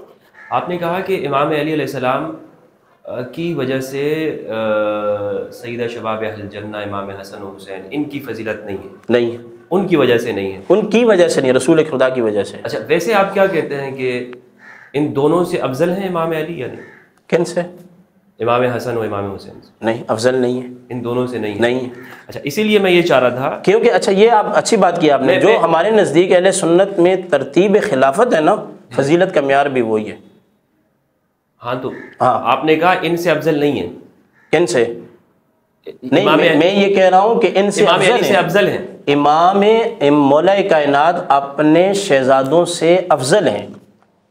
آپ نے گفتگو میں یہ بات کہی تھی جس سے میں یہ سمجھ رہا تھا کہ نہیں، میں آپ کو جو بتانا چاہ رہا تھا وہ یہ ہے کہ مولا کائنات کی اپنی فضیلت، مقام اور مرتبہ وہ بہت بڑا ہے، وہ 10 مبشرہ میں سے ہیں، وہ خلافت میں 4تھے نمبر پہ ہیں، اہل سنت کے اجماع کے مطابق فضیلت میں وہ 4تھے نمبر پہ ہیں، مگر اس گھر کو جو عزت مل رہی ہے وہ اس کے ساتھ مولا کائنات کے نسب کا کوئی تعلق نہیں ہے، میں یہ کہہ رہا ہوں آپ کو۔ اچھا، نسب کا تعلق نہیں ہے، لیکن صحیح حدیث ہے، البانی نے بھی اس کو صحیح قرار دیا سلسلہ صحیحہ کے اندر، اور حاکم نے اس کو ذکر کیا ہے مستدرک الحاکم کے اندر۔ رسول اللہ نے فرمایا الحسن والحسین سیدہ شباب اہل الجنہ وابوہما خیر منہما، حسن حسین جنت کے نوجوانوں کے سردار ہیں اور ان دونوں کے والد ان دونوں سے بہتر ہیں، یہ صحیح روایت ہے، ان دونوں سے بہتر ہے۔ تو میں یہی کہہ رہا ہوں نا، دونوں سے افضل ہے، تو میں یہی کہہ رہا ہوں کہ علی المرتضیٰ رضی اللہ تعالیٰ عنہ شہزادوں سے افضل ہیں، شہزادوں سے افضل ہیں۔ تو کہا نہیں ہے، نہیں، میں نے نہیں کہا۔ نہیں، آپ کی پہلی گفتگو سے یہی مترشف نہیں، مترشف نہیں نا، متفتش بھی نہ ہو، مترشف مطلب جھلکا تھا، مسترب بھی نہ ہو، آپ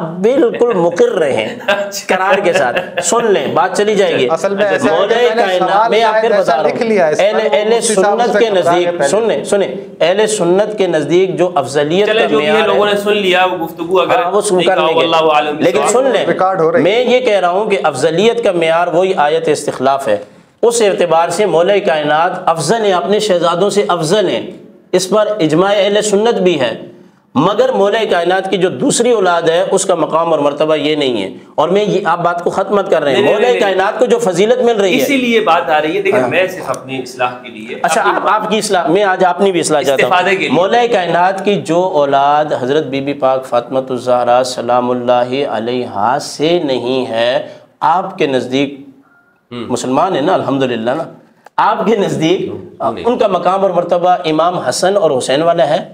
وہ اس لیے کہ اصحاب کساء میں نہیں آتا ہے نا، اصحاب کساء سے نہیں، یعنی آپ، میں جواب دوں، نہیں آپ سے پوچھ رہا ہوں، ہاں ہے وہ مقام؟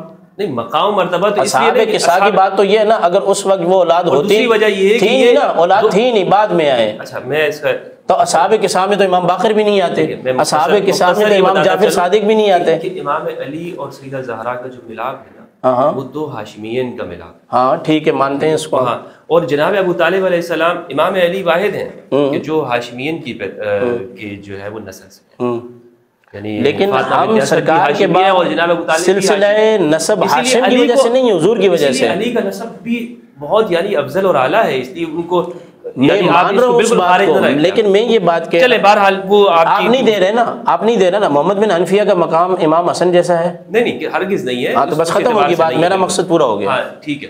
اچھا میں یہ جو آپ نے گفتگو کی اس حوالے سے میں نے مزید آپ سے وضاحت چاہی، اور چونکہ روایت میرے سامنے، آپ نے اس میں فرما دیا کہ نہیں امام علی کی افضلیت آپ مانتے ہیں. ٹھیک ہے، جمہور اہل سنت مانتے ہیں. صحیح ہے، جمہور اہل خلفاء کی. اچھا علامہ صاحب بات وہیں پر آ کے رکی ہوئی ہے. مجھے ابھی تک ایک چیز جو سمجھ میں نہیں آ رہی نا، وہ یہ بات ہے کہ اہل سنت کی جو شرائط انہوں نے پیش کی ہیں، پچھلے پروگرام کے اندر تھی، اس پروگرام میں آپ نے تشیع کی شرائط پیش کی. یہاں پر جو آیت استخلاف پر انہوں نے گفتگو کی ہے، وہ یہ کہہ رہے ہیں کہ میں یہ جو آپ جو 12 خلفاء والی روایت پیش کر رہے ہیں یہ ہٹ کریں، بالکل الگ چیز ہے. میں سوال کمپلیٹ کرنا چاہ رہا ہوں تاکہ لوگوں کے سامنے جو ہے نا جو کنفیوژن پیدا ہو رہی ہے یہ دور ہو سکے. وہ کہہ رہے ہیں کہ جو 12 خلفاء والی روایت ہے اس کو آپ الگ سمجھیں، اور یہ اس آیت کی تفسیر میں جو سورہ نور کی آیت ہے، وعد اللہ الذین آمنوا منکم لیستخلفنہم فی الارض، اللہ نے وعدہ کیا ہے کہ وہ جو تم میں اہل ایمان ہیں انہیں زمین میں خلیفہ بنائے گا. اس کی تفسیر میں وہ یہ کہہ رہے ہیں کہ صرف اور صرف یہ خلفاء راشدین ہیں، اور وہ چونکہ رسول کے منہاج کے اوپر تھے اس لیے یہ چاروں منصوص من اللہ ہے، یہ چاروں منصوص ہیں. آپ کا اس پر بنیادی طور پر نقص کیا بن رہا ہے، یعنی کس جگہ پر آپ کہہ رہے ہیں کہ یہ بات صحیح نہیں ہے؟ اصل میں یہ رسول خدا کے فرمان سے ٹکرا رہا ہے. کیسے ٹکرا رہا ہے؟ رسول جسے اپنے ساتھ منسوب کر رہے ہیں وہ ہیں 12، تو آپ 4 کو خلفاء راشدین کیوں کہہ رہے ہیں؟ میں یہ کہہ رہا ہوں صحیح ہے. وہ میں جو بات کر رہا ہوں نا وہ وہیں کی وہیں ٹکی ہے، اس کا جواب نہیں آ رہا. بات یہ ہے کہ میں تفصیلاً جواب دیتا جاؤں. میں نے بات کی ہے شرائط کی، جس میں نے کہا شجر طیبہ. تو آپ کو قرآن پر غور کرنا چاہیے کہ خداوند متعال نے فرمایا کہ وَلَقَدْ أَرْسَلْنَا نُوحًا وَإِبْرَاهِيمَ وَجَعَلْنَا فِي ذُرِّيَّتِهِمُ النُّبُوَّةَ وَالْكِتَابَ فَمِنْهُمْ مُهْتَدٍ. ہم نے نوح اور ابراہیم کی ذریت میں کتاب بھی رکھی، نبوت بھی رکھی، جو ہدایت والے تھے ان میں. تو یہ شرط ہے کہ شجر طیبہ میں وہ شامل ہوگا جو ہدایت پر ہوگا. تو انہوں نے حضرت ابوبکر کو بھی شمار کیا. بات یہ ہے کہ قرآن کہہ رہا ہے کہ جو ہدایت پر رہے ہیں، جو بت پرست نہیں ہیں، جو مسلمان جماعت ہیں، ان کی بات ہو رہی ہے. تو یہ خلط ملط جو ہے، بعد میں اسلام جو ہے وہ قبول نہیں ہے. بعد میں کیوں قبول نہیں ہے؟ بات یہ ہے کہ وہ اس سلسلہ مسلمین جماعت جو ہے جس کا حضرت ابراہیم نے دعا کی ہے اس میں نہیں آ رہے نا. تو یہ درمیان میں انقطاع آ گیا. نہیں بالکل، وہ رسول خدا تمام جو بھی ان کے والدین ہیں سب جو ہے پاک و مطہر ہیں، شجر طیبہ میں سے ہیں، مسلمین جماعت میں سے ہیں. مولا علی بھی اسی جماعت میں سے ہیں. فمنہم مہتد کی بات کر رہا ہوں کہ جن کے پاس ہدایت ہے. حضرت ابراہیم نے دعا مانگی تھی کہ ربنا وجعلنا مسلمین لک ومن ذریتنا امۃ مسلمۃ لک، میری ذریت میں مسلمان جماعت رکھ. اور اسی رسول جو ہے اسی میں سے مبعوث ہو. اللہ کا وعدہ بھی اسی ذریت میں امامت کا ہے کہ جو ظالم نہیں ہوگا، حضرت ابراہیم کی اولاد میں سے. تو وہ اس میں شرط کیا قرآن نے بتائی ہے؟ شرط فمنہم مہتد. تو جو ہدایت پر ہے وہ شجر طیبہ میں. آگے اگلی آیت قرآن کی کیا کہتی ہے؟ وَكَثِيرٌ مِّنْهُمْ فَاسِقُونَ. اولاد انبیاء میں فاسق ہوتے ہیں، دین سے نکل جاتے ہیں. حضرت نوح کا بیٹا نہیں نکلا.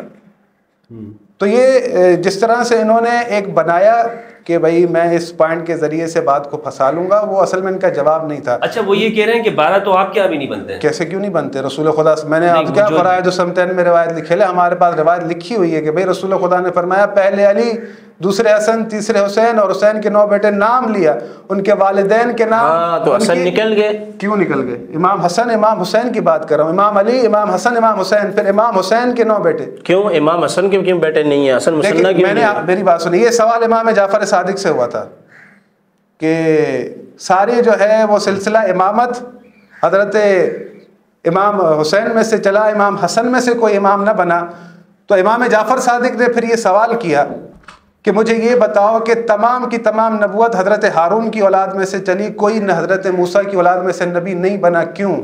تو اس نے کہا یہ تو اللہ کی مرضی. تو یہاں پر بھی امام نے کہا کہ یہ بھی اللہ کی مرضی. اللہ کی مرضی ہے. اسی طرح سرکار کی اولاد میرا اللہ کی مرضی نہیں. امام کا میں نے آپ کو جواب سنایا، اپنی طرف سے جواب نہیں سنایا. اگر آپ کا سوال بنتا ہی نہیں ہے کہ امام حسن کی اولاد میں سے امام کیوں نہیں ہے، بھائی ہم ہوتے ہیں، ہم نے بنائے تو دوسروں نے کس نے بتایا آپ کو؟ امام باقر کا نام لیا ہے؟ کیوں روایت لکھی ہے، نام ہے. میں آپ کو روایت دکھاؤں، آپ نہیں مانیں. امام جعفر صادق کا نام لیا ہے، امام مہدی تک نام ہے. شیعہ کیوں خلاف ہو گئے کہ 5 کے علاوہ نہیں ہے؟ کس نے کہا آپ سے؟ کس نے کہا؟ آپ نے خود پچھلے پروگرام میں مانا ہے. ایسی بات کر رہے ہیں جو بالکل جو ہے نا آج شیعہ 5 کے بعد کوئی بات نہیں بھائی، پورے متفق ہیں برابر. کیوں نہیں مانتے؟ کس نے کہا امام جعفر صادق کو معصوم نہیں مانتے؟ سب کو معصوم مانتے ہیں بھائی. ائمہ معصومین نہیں، ائمہ جمع ہے امام کی، ائمہ معصومین علیہم السلام ہمارے خطبات میں 12 مان، یہ تو روزے روشن کی طرح واضح ہے کہ بعض شیعہ حضرات کم میں مگر وہ 5 کے بعد نہیں مانتے. میں نے کبھی کوئی ایسا اعتراض نہیں کیا. آپ سمجھے نہیں ہیں، آپ سمجھے نہیں ہیں، وہ کچھ اور سمجھ گئے ہیں. میں نے ایسی جملہ کوئی کہا ہی نہیں ہے کہ جس میں میں نے یہ کہا ہو کہ نہیں ان کے علاوہ اور کوئی معصوم. سارے شیعہ متفق ہیں کہ 12 امام. جب ائمہ معصومین کا نام لیتے ہیں تو شیعہ سے مراد امامیہ آپ کے 12 رسول خدا امامیہ کے علاوہ سب کو ملا ہے نا. مولا کائنات کو شہید جس عبد الرحمن ابن ملجم نے کیا، اس کے بعد جو دھڑا بنا ہے وہ سارے متفق ہیں ان 12 پر. اصل کہانی تو یہاں سے نکل رہی ہے. کون سا دھڑا بنا ہے؟ حضرت عثمان رضی اللہ تعالیٰ عنہ کو شہید کیا گیا، کچھ شیعان عثمان ہو گئے، پھر اس کے بعد کچھ شیعان جو ہے وہ علی ہو گئے، پھر انہی میں سے ایک اٹھا جو شیعہ کہتے ہیں کہ عبد الرحمن ابن ملجم ان میں سے نہیں تھا، حالانکہ ہمارا دعویٰ یہ ہے، ہماری کتابوں میں یہ ہے کہ وہ انہی میں سے تھا. اس کے بعد یہ سلسلہ چلا بھائی، نہیں اس کے بعد سلسلہ چلا نا. آپ کو پتہ ہونا چاہیے کہ شیعہ وہ ہوتا ہے جو امیر المومنین کو معصوم خلیفہ مانے، رسول خدا کا بلا فصل خلیفہ مانے. آپ کو یہ باتیں پتہ ہونی چاہیے. آپ جو اس پر ایک پروگرام ہونا چاہیے ویسے کہ شیعہ کس پر کریں. نہیں آپ کو پتہ ہونی چاہیے یہ چیزیں. ویسے ابھی آپ نہیں مانتے. آپ بات سنیں، میں نے پہلے بھی وہ مفتی عبد الباقی صاحب نے جو ہے وہ سوال بنتا نہیں تھا، اس کو لے آئے تھے، میں نے جواب دیا تھا. خوارج، میں گارنٹی سے کہتا ہوں، چیلنج ہے میرا، خوارج نے جو اس وقت امیر المومنین جب خلیفہ بنے تھے، شیعوں کے خلیفہ بنے تھے. امیر المومنین جب خلیفہ بنے تھے وہ مسلمانوں کے خلیفہ بنے تھے. اس وقت جو ہے 25 سال گزر چکے تھے. جن لوگوں نے حضرت ابوبکر کی بیعت کی، حضرت عمر کی بیعت کی، حضرت عثمان کی بیعت کی کہ یہ سوچ کر کے اجماع امت سے بنے، لوگوں نے چنائے، اس نظریے کے مطابق، اس سوچ کے مطابق مولا علی کی بیعت کی تھی. ان میں خوارج بھی تھے، وہ پچھلے خلفاء کو بھی مانتے تھے. امیر المومنین کی بیعت اس وجہ سے کی تھی کہ یہ مسلمانوں کے بنائے گئے خلیفہ ہیں. شیعہ وہ ہوتا ہے جو رسول خدا کے بعد امیر المومنین کو خلیفہ بلا فصل مانتا ہے. وہ اس اب کیا اگر وہ جو آ رہا ہے، لوگ تھے یار قسم سے، اتنے بزدل اور کمزور لوگ تھے یہ. نہیں آپ بیچ میں نہ بولیں نا. نہیں ایک بات ہے، آپ کے پاس جواب ہے منطقی. میں آپ سے حکیمانہ، عالمانہ، منطقانہ جواب چاہتا ہوں. منطقانہ کو میں ایک سائڈ رکھتا ہوں، میں منطق کو نہیں مانتا. آپ جو ہے میرے سے قرآن اور حدیث بات کریں. مجھے عالمانہ اور حکیمانہ جواب آپ ثابت کریں. میں جو دلیل دے رہا ہوں کہ بھائی آپ یہ دلیل غلط دے رہے ہیں. میں یہ کہہ رہا ہوں کہ خوارج جو امیر المومنین کے ساتھ تھے، جو جدا ہوئے، وہ اس لیے آئے تھے کہ یہ مسلمانوں کا خلیفہ بنا ہے اور اس کی اطاعت واجب ہے. یہ سوچ کر آئے تھے، یہ سوچ کر نہیں آئے تھے کہ ہم معصوم ہے، اللہ کی طرف سے حجت ہے، رسول خدا کا خلیفہ بلا فصل ہے، اس کی اطاعت اللہ کی طرف سے واجب ہے. وہ بس اپنا ایک سلسلہ چلتے ہوئے سلسلے میں جو ہے وہ آ گئے. اب جو بھی امیر المومنین کی بیعت کرے گا، مولا کائنات سے کئی روایت ہے کہ وہ معصوم نہیں. آپ ٹائم بڑھا لیجئے گا، اس کو ایڈ کر دیں، یہ باتوں کو لمبی کر دیں. مولا کائنات کی معصومیت ہے. آپ میری بات کو بے وقت کرتے ہیں. نہیں، میں آپ کے سامنے قرآنی دلائل پیش کرتا ہوں، آپ اس کو ضائع کرواتے ہیں. آپ بات کو دوسری خوارج کی طرف لے گئے. آپ کا یہ کام بنتا ہی نہیں ہے کہ آپ یہاں، میری مجبوری ہو جاتی ہے کہ میں آپ کا سوال کا جواب دوں. دیکھیں میں نے آپ کو شجر طیبہ واضح کر دیا. بھائی بات یہ ہے کہ رسول خدا صلی اللہ علیہ وآلہ وسلم نے، میں نے پہلے سوال کیا تھا، مجھے جواب ملا کہ بھئی میں تمہیں قرآن و اہل بیت چھوڑے جا رہا ہوں، تو اب پہلا خلیفہ کہاں سے ہونا چاہیے؟ اہل بیت سے ہونا چاہیے، باہر سے ہونا چاہیے؟ اس پہ میرے خیال میں گفتگو ہوئی تھی، انہوں نے کہا یہ صرف محبت کے لیے نہیں کر دی. میں کہہ رہا ہوں جو بات میں کر چکا ہوں یہ نئی بات کریں، یہ وہی پرانی بات. اچھا ابھی جو یہاں پہ موضوع چل رہا ہے آئے استخلاف کا، انہوں نے کہا کہ فلاں کا عقیدہ ہے، فلاں کا عقیدہ ہے، فلاں کا عقیدہ. میں کہہ رہا ہوں رسول خدا کا فرمان مجھے سنائیں، احادیث سنائیں. آپ کہہ رہے ہیں فلاں کا عقیدہ. فرمان ہی لکھا ہے حضرت. میں نہیں، کون سا فرمان لکھا ہے کہ رسول خدا نے؟ بخاری اور مسلم کی بتائی نہیں کہہ رہے ہیں حضور نے وصیت لکھوانے کے لیے جب بلایا تھا نا، میں نے حدیث پیش کر دی جو بخاری آپ کے نزدیک میں بات یہ ہے کہ حضرت عمر نے منع کیا تھا. نہیں، یہ حدیث میں مانتا ہی نہیں ہوں نا. اگر ایسا بات ہے آپ کو ہماری حدیث مانتے ہی نہیں ہے. وہ میں نے لکھ رکھا ہے اللہ راضی نہیں ہوگا. اچھا ویسے اس میں بھی حضرت عمر نے منع کر دیا کہ یہ نہیں لکھنا ہے. بھائی یہ انہوں نے کہا کہ رسول خدا یہ حدیث جھوٹی ہے. اگر لکھ دیتے نا، میں یہ کہہ رہا ہوں کہ آج زہرائی صاحب یہاں نہ ہوتے، یہاں ہوتے. یہ حدیث جھوٹی ہے، اگر لکھ دیتے. من گڑت بنائی ہوئی حدیث ہے. میری بات سنیں پہلے. اگر ایسا ہی ہے کہ اللہ جو ہے ان کے سوا راضی نہیں ہوگا، اللہ ان پر راضی ہے لیکن امیر المومنین راضی نہیں ہے، دوسرے صحابہ راضی نہیں ہیں. یہ صحابہ آپ جو ہے اللہ پر بھی آپ نے آج سوالیہ نشان اٹھا دیا، اللہ کے نظام پر سوالیہ نشان اٹھا دیا، اللہ کے رسول کے رسالت پر جو ہے نا سوالیہ نشان اٹھا دیا کہ اللہ نے جو ہے وہ ان کے سوا راضی نہیں ہو. بات یہ ہے کہ یہ جو آیتیں اتری ہیں جی قرآن کے اندر عدل کے بارے میں، عالم ہونے کے بارے میں، اور قرآن یہ کہتا ہے کہ انسانوں کو ان کے شعور کو پکارتے ہوئے افمن یہدی الی الحق احق ان یتبع من لا یہدی الا ان یہدی فما لکم کیف تحکمون، کہ جو حق کی ہدایت کرتا ہے، حق یہ ہے کہ اس کی پیروی کی جائے، اس کی اتباع کی جائے، اور تم اس کو چھوڑ کے کسی ایسے کی پیروی کرتے ہو جو خود محتاج ہدایت ہے، تو پھر فما لکم کیف تحکمون، تم یہ کیسی قضاوت کرتے ہو. بات یہ ہے کہ ان کی مجبوری ہے. امیر المومنین کیا مجبوری ہے؟ مجبوری ان کی یہ ہے کہ یہ کہیں کہ امیر المومنین افضل نہیں ہے. اگر یہ مان لیں قرآن کے میزان کے مطابق، جو قرآن نے میزان دیا ہے، کہ اگر مثال کے طور پہ میں مثال دیتا چلوں کہ خلفاء بھی، اصحاب بھی امیر المومنین سے پوچھتے تھے، وہ کبھی کسی سے کوئی سوال پوچھنے نہیں گئے. یہ تاریخ پوری جو ہے نا روز روشن کی طرح واضح ہے کہ امیر المومنین سے بڑھ کر عالم کوئی نہیں ہے. ان کی مجبوری ہے. سوال میں ان سے کر لیں. نہیں ان کی مجبوری ہے. 10 جواب دے. قاضی شریح کے پاس سنیں کر دیتا ہوں. قاضی شریح کے پاس جب گواہی پیش کی گئی تو مولا کائنات اپنی اس پیچھے کیوں ہٹے کہ پتہ نہیں تھا؟ یہ جھوٹی روایت ہے. ایسا میری ہر روایت جھوٹی ہے. جھوٹی روایت ہے. ایسا ہو ہی نہیں. پھر آپ کاذب کے ساتھ بیٹھیں نہ بیٹھیں پھر منع کر دیں. جو امیر المومنین خلفاء کے وقت جو ہے تمام کے تمام ان کو مسائل سے نکال رہے ہیں، ان کو بتا رہے ہیں. وہ سب سے بڑھ کر مسائل کو جاننے والے تھے. وہ قاضی شریح کے ٹائم پر آ کر یہاں اگر ان کو مسئلہ پتہ نہیں تھا. یہ تو درایتاً ٹھیک نہیں ہے، یہ تو جھوٹی حدیث ہے، ایک بنایا ہوا جھوٹا قصہ ہے. اس کی سند صحیح ہے. مجھے اس بات پر افسوس ہوتا ہے مفتی صاحب جھوٹی روایتیں، بے سند روایتیں جن کی سند ضعیف ہے وہ سناتے ہیں. پچھلی دفعہ بھی انہوں نے سنائی. اتنی باتیں یہ غلط کر رہے ہیں، مجھے سمجھ میں نہیں آتا ان کی کون کون سی بات کو میں کاؤنٹر کروں کہ میں آج مجبور ہو کے پین قلم اٹھا کے بیٹھا ہوں کہ بھائی یہ ان کو میرے سوال کا جواب دیتے نہیں ہیں، الٹا کاؤنٹر سوال کرتے ہیں. میں یہ چاہ رہا ہوں کہ بھائی میری دلیل کو سنو، آپ مجھے جو ہے دلیل کا جواب دلیل سے دو. میں یہ کہہ رہا ہوں کہ بھائی آپ نے جو عالم اور افضل کا قانون بنایا ہے، عالم اور افضل میزان کیسے بنائیں گے آپ؟ ہم جو ہے اگر کہہ رہے ہیں کہ امیر المومنین افضل ہے، عالم ہے، تو ہم کسی کی ضد میں تھوڑی کہہ رہے ہیں. ارے بھائی قرآن کہہ رہا ہے کہ وہ عالم افضل ہے، تاریخ کہہ رہی ہے کہ وہ عالم افضل ہے. میں نے آپ کے سامنے قرآن کی آیت پڑھی، آپ خود جانتے ہیں ان باتوں کو کہ حضرت عمر نے کئی بار کہا کہ لولا علی لہلک عمر. وہ جانتے تھے کہ بخاری کی روایت بھی ہے افضانا علی.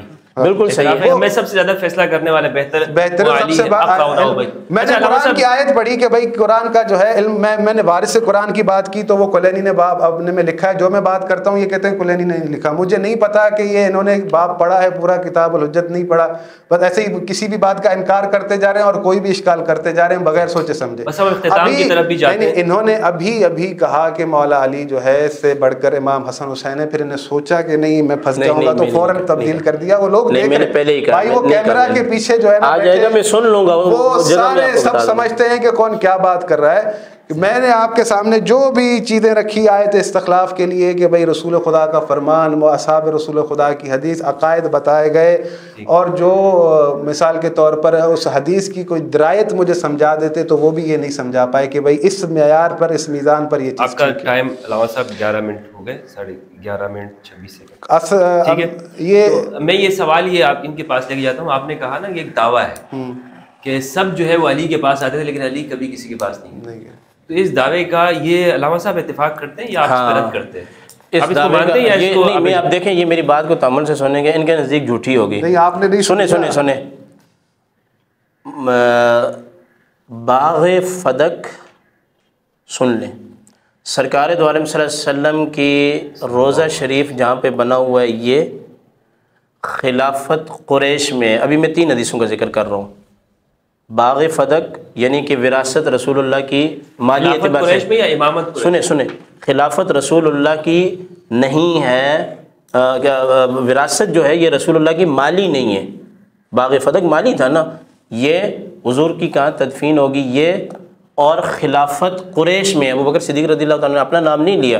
یہ تینوں وہ حدیثیں تھیں صحابہ میں سے کسی کو پتہ نہیں تھی، نہ مولا کائنات کو پتہ تھی، نہ حضرت عمر کو پتہ تھی، نہ اماں عائشہ کو پتہ تھی، نہ بی بی پاک فاطمہ الزہرا کو پتہ تھی. اچھا جی یہ 3 حدیثیں کون سی کہ سرکار کو کہاں دفن کیا جائے؟ آپ نے فرمایا کہ وہاں جہاں نبی کا وصال ہوتا ہے. سارے صحابہ کرام سب نے حضرت ابوبکر سے پوچھا، ابو بکر سے پوچھا. اور خلافت کے معاملے میں جب انصار نے کہا کہ ایک امیر ہم میں سے ایک تم میں سے ہوگا، تو سیدنا صدیق اکبر نے فرمایا کہ نہیں، نہ ہم میں سے ہوگا نہ تم میں سے ہوگا، قریش سے ہوگا. سیدنا صدیق اکبر نے یہ نہیں فرمایا کہ میں بنوں گا، فرمایا قریش سے ہوگا. یہ بات کس نے بتائی تھی قریش سے ہوگا؟ سیدنا صدیق اکبر رضی اللہ تعالیٰ. نہیں ان کو کس نے بتائی تھی؟ ان کو رسول اللہ نے بتایا. رسول خدا نے یہ کیوں نہیں بتایا کہ قریش سنیں آپ اگلی بات میری کیا ہوگا؟ سنیں نہیں رسول خدا یہ آپ بولیں گے قیامت تک سارے معاملات بتاتے ہیں. نہیں آپ کچھ اللہ کی قضا بھی ہے، قدرت بھی ہے، تقدیر. سن لیں اگلی بات، یہ رسول خدا قبیلہ بتا رہے ہیں تو فرض بتانے میں کیا حرج ہے؟ رسول خدا مشکل میں اب اس میں جو ہے نا سنیں دیکھیں کہ جب یہ کہا تو اس کے بعد سیدنا صدیق اکبر کی ہاتھ پر بیعت ہوئی، اور حالانکہ آپ نے انکار کیا. یہ میں آپ کو بتا رہا ہوں ہمدرد بھائی، جو بھی خلیفہ بنا ہے نا، جو بھی خلیفہ بنا ہے مولا کائنات سمیت ان لوگوں نے خلافت سے پیچھے ہٹنے کی کوشش کی ہے، چاہے وہ ابو بکر ہو. انہوں نے کبھی طمع نہیں کیا، ان بزرگوں نے کبھی لالچ نہیں کی. تو میں یہ کہہ رہا ہوں کہ مولا کائنات بات انہوں نے کی نا وہ یہ نہیں. علامہ صاحب دیکھیں بات کو آپ یہ کہہ رہے ہیں نا کہ بات کو کہ مولا کائنات کو سب پتہ ہے باقی کسی کو پتہ نہیں، یہ دعویٰ ہے. نہیں دعویٰ ان کا یہ تھا کہ علم کی بات کی نا آپ نے، علم کی، تو یہ کہہ رہے ہیں کہ ہمیشہ ان سب نے یہ کہا ہے کہ علی نہ ہوتے تو فلاں ہلاک. ہاں بالکل ہے، حدیث ہے، صحیح حدیث ہے. علی افدانا، خود حضرت عمر کا اعتراف ہے، عالم ہے، کیونکہ سرکار کے زمانے میں ہم میں سب سے زیادہ قاری ابی ہیں اور سب سے زیادہ جاننے والے فیصلہ کرنے والے علی ہیں. یہ صحابہ کا اعتراف ہے.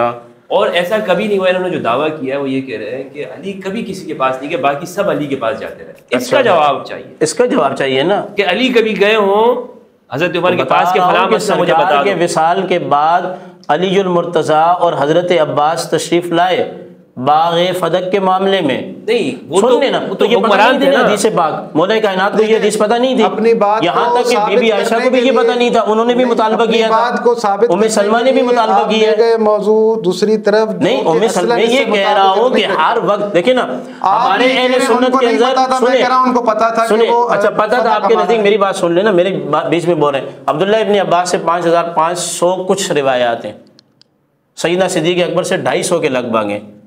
حضرت علی رضی اللہ تعالیٰ عنہ سے عبداللہ ابن عباس کی جو روایات ہیں وہ زیادہ ہیں.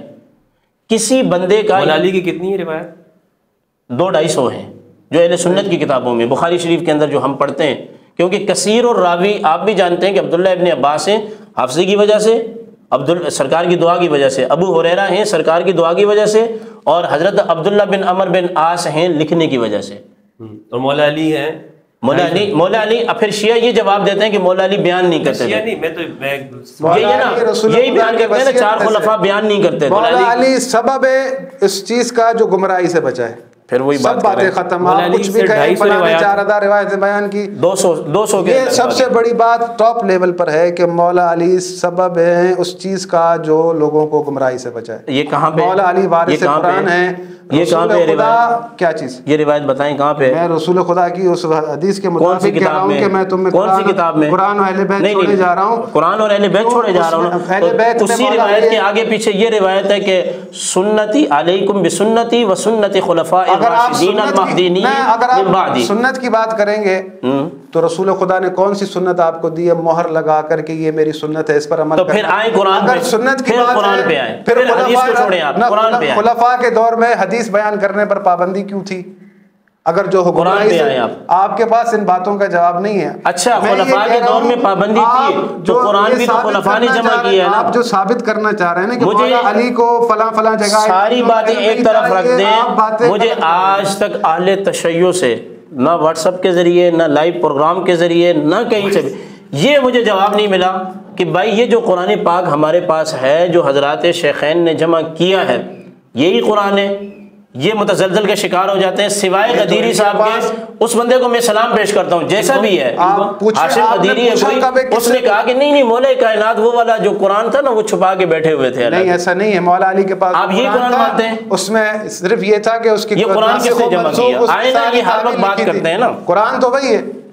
آپ کے پاس ہے کہ بھائی مجھے پتہ نہیں یہ جو بات کرتے ہیں اعتراض اٹھا لیتے ہیں، یہ اپنی کتابیں کیوں نہیں پڑھتے؟ میں اپنی کتابیں اتنی پڑھتا ہوں، میری حالت بھی ہو گئی۔ خود المؤمنین کہہ رہی ہیں کہ بھائی میرا ٹائم بھی یہ لینے آج یہ لینے، خود پھر بول رہے ہیں آپ بھائی آپ بات کیوں کر رہی ہے؟ پھر آپ وہ حدیثوں کا جواب دیں کہ وہ بکری قرآن کی آیتیں کھا گئی۔ نہیں میں نے بکری والی میں نے ابھی تک بات نہیں کی، غلط دے بات آپ کے پاس جو ہے کتنا عدم توجہ سے چلے۔ نہیں میں نے بکری والی بات نہیں کی۔ آپ کا مجھ سے سوال یہ تھا عالم الناس، پہلے آپ اپنے اندر سے روایتیں نکالیں پھر ہم پر یہ جو ہے نا اعتراض۔ پچھلی روایت میں بتایا کہ عالم الناس جو ہے وہ خلیفہ کی شرائط میں، اہل سنت کے ہاں 7 شرائط میں ہے ہی نہیں ہے۔ مولا کائنات آپ نے نہیں رکھی لیکن قرآن میں ہے، اللہ یہ چاہتا ہے۔ سنیں گے بات آپ، یہ نہیں آپ کریں بات نہیں۔ اچھا دوسری بات یہ ہے، مجھے سننے دینا۔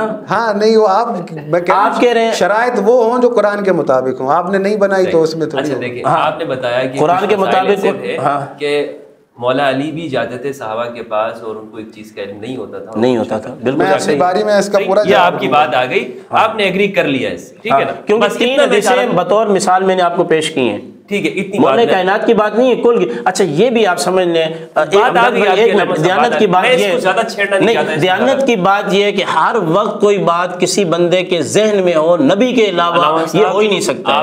آپ کا جواب چاہیے تھا کما حق علم نبیوں کا ہے، کما حق علم نبیوں کا ہے، نبیوں کے علاوہ کما حق علم کسی کا نہیں ہے۔ یہاں تک کہ صحابہ کرام نے الف لام میم کے بارے میں یہ کہا ہے کہ ہمیں اس کی روایت کو پتہ نہیں ہے، اس کا معنی کیا پتہ ہے۔ مولا کائنات سے بھی یہ ہے کہ حروف مقطعات کا معنی مجھے پتہ نہیں ہے۔ اچھا اب میں اگلا سوال کرنے جا رہا ہوں، یہی قانون اور اصول حضرت ابوبکر عمر ان پہ بھی لاگو؟ جی بالکل ایسے ہی ہے، بالکل ایسے ہی ہے۔ اچھا جی بالکل ایسے ہی ہے، یعنی آپ یہ سمجھیں کہ کل کائنات کا علم کما حق ہو کسی کو نبی کے علاوہ ہو کسی کو بھی نہیں ہے۔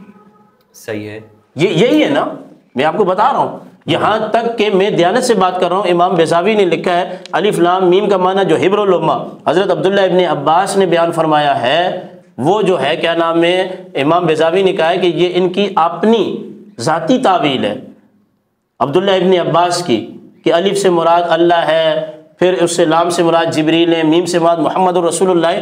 نوٹ کر لیں یہ بات چلی جائے گی، انبیاء کے علاوہ کما حق ہو سارا علم کسی کو نہیں ہے، انبیاء کے علاوہ کسی کو بھی نہیں ہے، کل کائنات کا علم نہیں ہے۔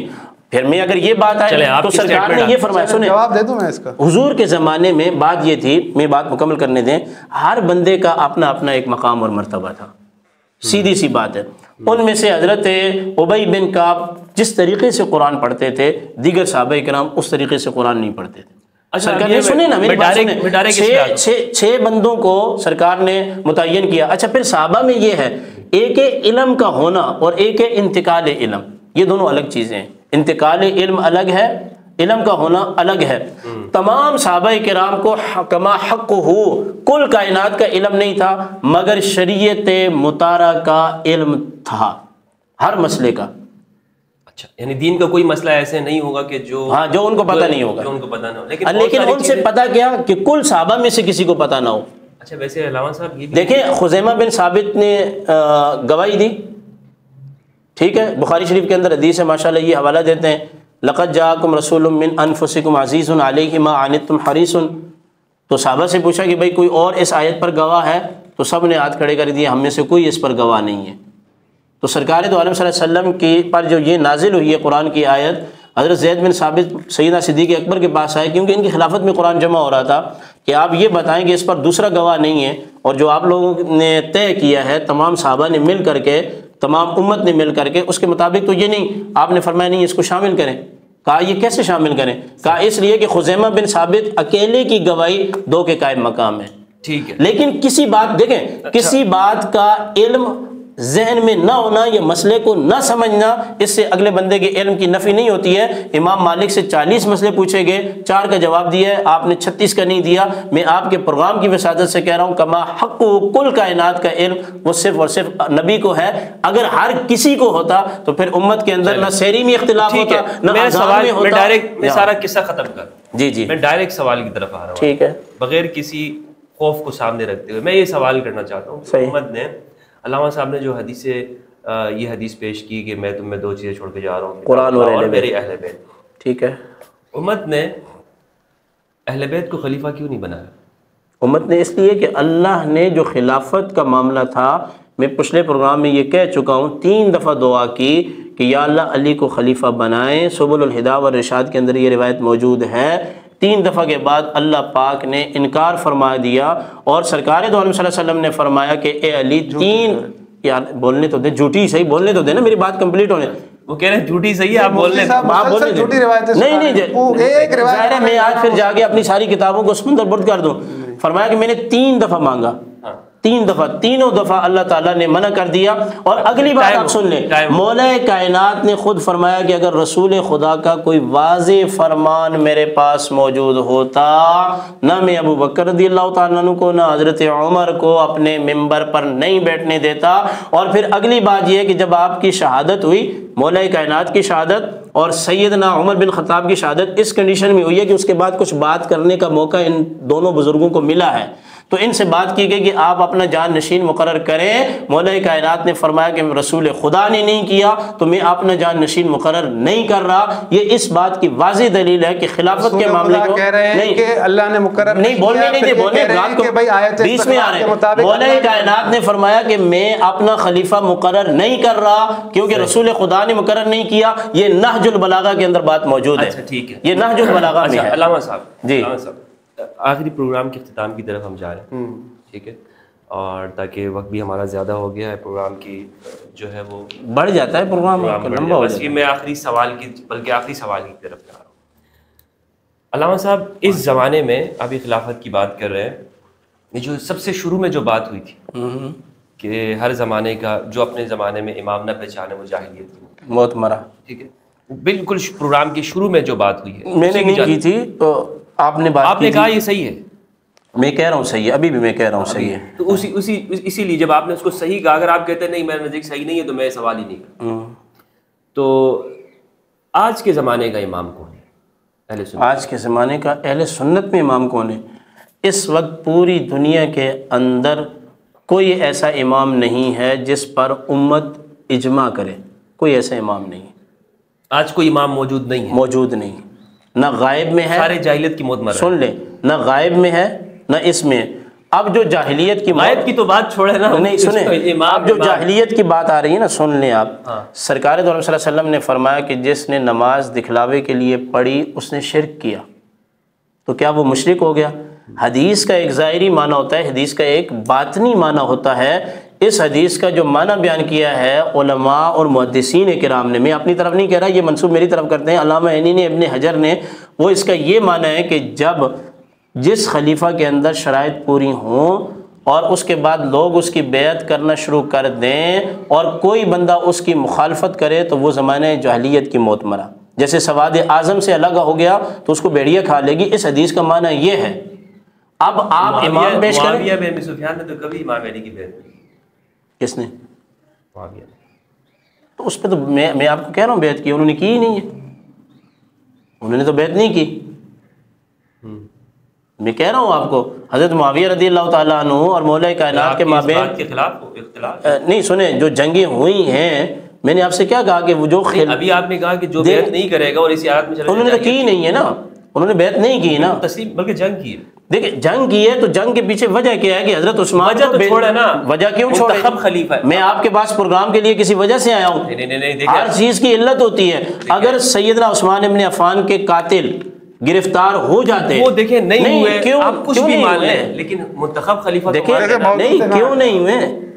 مفتی صاحب جتنا آپ نے، میں آپ سے یہ کہہ رہا ہوں کہ اگر کوئی خلیفہ راشد، وہ اس کے لیے الگ موضوع رکھ لیں. جتنا آپ نے مفتی صاحب کو ٹائم دیا ہے 15 منٹ ہے، اتنا مجھے ٹائم ضرور دیجیے. اچھا میں یہ سوال میں نے اس لیے کیا، یہ جو آخری والا جو سوال ہے شروع میں اس پہ بات ہوئی تھی، تو میں چاہ رہا ہوں کہ جب خلافت کی بات ہو رہی ہے تو آج کے زمانے کا ہمیں امام معلوم ہونا چاہیے. انہوں نے فرمایا کہ آج کے زمانے میں کوئی امام نہیں، مسلمان جمہوریت ہے اور صدارتی نظام ہے، دنیا بڑھ چکی ہے. اب امام مہدی کا انتظار کریں، اب وہ خلافت والا معاملہ آ بھی نہیں سکتا. میرے زمانے کا امام کون ہے بھائی؟ کوئی بھی نہیں ہے. رسول نے فرمایا نہیں ہر زمانے میں امام کوئی بھی نہیں ہے، حکومت کے حوالے سے کوئی نہیں ہے. آپ سن لیں ذرا، آپ ایران میں بیٹھ کے خلافت کے اعلان کریں گے، آپ کو سعودیہ نہیں مانے گا، امریکہ میں کوئی قریشی کرے گا، پاکستانی نہیں مانیں گے.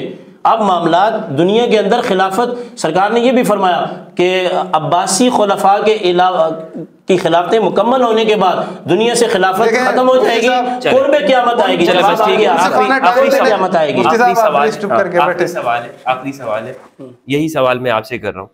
انہوں نے کہا کہ آج کے زمانے میں کوئی امام نہیں ہے، ہر طرح کی امامت ختم ہے، اور رسول اللہ نے جو فرمایا نا کہ جو اپنے زمانے کا امام نہیں پہچانتا وہ جاہلیت کی موت مرا.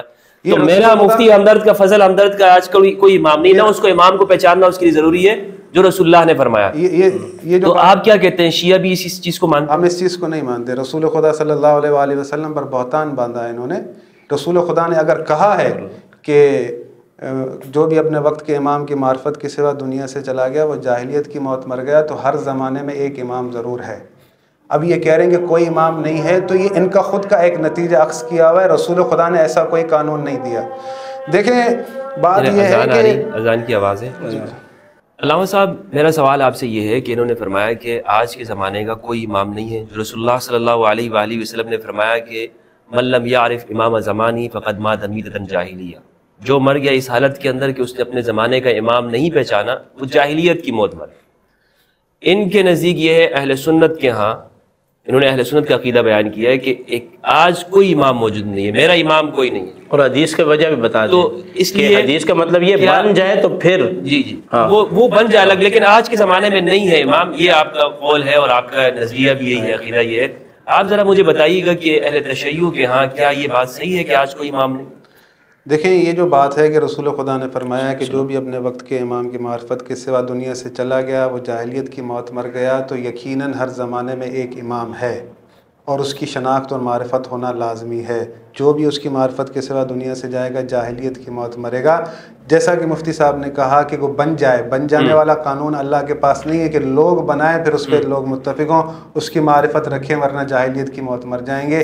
یہ تو ایسا جو ہے وہ ایک قانون بیان کر دیا کہ انسانوں کو، اب میں کیا جملہ کہوں کہ اللہ کے رسول نے کس طرح سے جو ہے نا ایک راہ دکھائی ہے کہ پھنسا دیا کہ بھائی اللہ کے رسول اگر آپ سے کہہ رہے ہیں کہ جو بھی اپنے وقت کے امام کی معرفت کی سوا دنیا سے چلا گیا تو جاہلیت کی موت مر گیا، تو یہ رسول خدا کی ذمہ داری ہے کہ ان اماموں کا بتائے کہ وہ کون ہیں اور وہ اللہ کی طرف سے بنائے ہوئے امام ہونے چاہیے. اب جو مثال مفتی صاحب نے بات کی کہ اپنی بات کو جو ہے وہ بچانے کے لیے، اپنے عقیدے کو بچانے کے لیے امیر المومنین پر تہمت لگائی کہ امیر المومنین کو علم نہیں تھا، پھر معاملے کو لے گئے فدق کی طرف. بھائی فدق کی جو حدیث سنائی گئی تو اس کے مقابلے میں جو قرآن کی آیات پڑھی گئی انہوں نے نہیں مانا کہ یہ جو آپ حدیث بیان کر رہے ہیں ہم اس کو نہیں مانتے. سیدہ زہرا سلام اللہ علیہ نے کہا کہ میرے بابا قرآن کے مخالف بات نہیں کر سکتے، اور انہوں نے اپنے حق کے لیے قرآن کی آیتیں پیش کی. میں اس موضوع کی طرف جانا نہیں چاہتا. یہ جو کہہ رہے ہیں کہ ان کو مسئلے کا پتہ نہیں تھا، یہ انہوں نے اپنی طرف سے بنایا. انہوں نے جو مانگا تو مسئلے کا پتہ تھا. اگر امیر المومنین کے لیے، اب دیکھیں نا آپ چیزوں کو تھوڑا غور و فکر کریں. لوگ معمولی سمجھتے ہیں، یہ معمولی چیزیں نہیں ہیں. انہوں نے کہا کہ کما حق کہو، علم جو ہے رسول کے پاس ہے، اس کے بعد کسی کے پاس نہیں ہے. اب جب رسول خدا کی اس وصیت کے بعد ہم آتے ہیں کہ ترکت فیکم الثقلین، تو یقیناً ان کے پاس ہر چیز کا علم ہے جو ہمیں گمراہی سے بچائیں گے. کہ ان کا یہ جملہ کہنا رسول خدا کے فرمان کی مخالفت ہے اور قرآن کی بھی مخالفت ہے. میں مفتی صاحب سے یہ سوال پوچھوں گا کہ قرآن کا وارث ہے، میں ثابت کروں گا، آپ مجھے ثابت کر کے دیجیے گا کہ قرآن تنہا ہے، اس کا کوئی وارث نہیں ہے.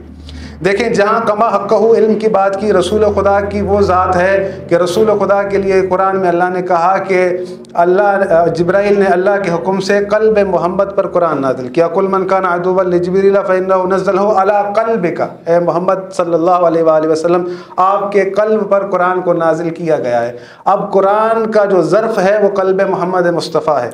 جب رسول خدا دنیا سے چلے گئے تو کون سا ایسا ظرف ہے جس میں قرآن سمایا ہو؟ پھر یہاں پر قرآن ہی ہماری جو ہے وہ رہنمائی کر رہا ہے سورہ عنکبوت کے اندر کہ بل هو آیات بینات فی صدور الذین اوتوا العلم، کہ اللہ کی آیتیں ان صدور کے اندر ہیں، ان سینوں کے اندر ہیں جنہیں ہم نے علم عطا کیا ہے۔ اللہ اکبر۔ امیر المومنین وہ ذات تھی۔ ہماری شرائط میں سے یہ بھی شرائط ہے کہ اہل ذکر میں سے ہونا چاہیے، جو قرآن نے کہا ہے کہ فَاسْأَلُوا أَهْلَ الذِّكْرِ إِن كُنتُمْ لَا تَعْلَمُونَ۔ امیر المومنین ہی وہ ذات ہے جنہوں نے منبر پر بیٹھ کے کہا کہ سلونی سلونی قبل ان تفقدونی۔ امام باقر علیہ السلام سے پوچھا گیا کہ مولا یہ جو آیت ہے کہ اللہ نے قرآن کی آیتیں سینوں میں رکھی ہیں محفوظ، بل هو آیات بینات فی صدور الذین اوتوا العلم، جن کو علم عطا کیا گیا ہے، تو امام باقر نے فرمایا وہ سینے ہمارے سینوں کے علاوہ کیا ہو سکتے ہیں؟ وہ سینے ہمارے سینے ہیں۔ ہم جنہیں ائمہ معصومین کہتے ہیں وہ قرآن کا ظرف ہیں، ان کے قلوب قرآن کا ظرف ہیں، وہ قرآن کے مفسرین ہیں، وہ قرآن کی تعبیر کو جاننے والے ہیں، وہ قرآن کے وارثان ہیں۔ اگر آپ اپنے دعوے میں سچے ہیں تو آپ ثابت کر دیں قرآن تنہا ہے۔ میں ثابت کروں گا قرآن تنہا نہیں ہے، اس کا وارث ہے۔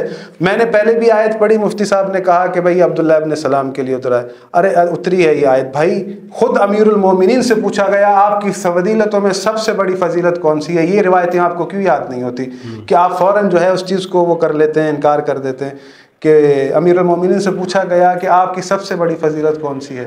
تو سننے والوں کو یہ انتظار تھا کہ شاید کہیں گے کہ میں فاتح خیبر ہوں یا اس طرح سے، لیکن امیر المومنین نے کہا کہ میرے لیے جو سب سے بڑی میری فضیلت ہے وہ قرآن کی آیت ہے کہ وَيَقُولُ الَّذِينَ كَفَرُوا لَسْتَ مُرْسَلًا قُلْ كَفَىٰ بِاللَّهِ شَهِيدًا بَيْنِي وَبَيْنَكُمْ وَمَنْ عِندَهُ عِلْمُ الْكِتَابِ، جس کے پاس پوری کتاب کا علم ہے۔ میں ہوں نبأ عظیم اما یتساءلون۔ کتاب سے مراد کیا ہے؟ نہیں کتاب سے مراد واضح کریں۔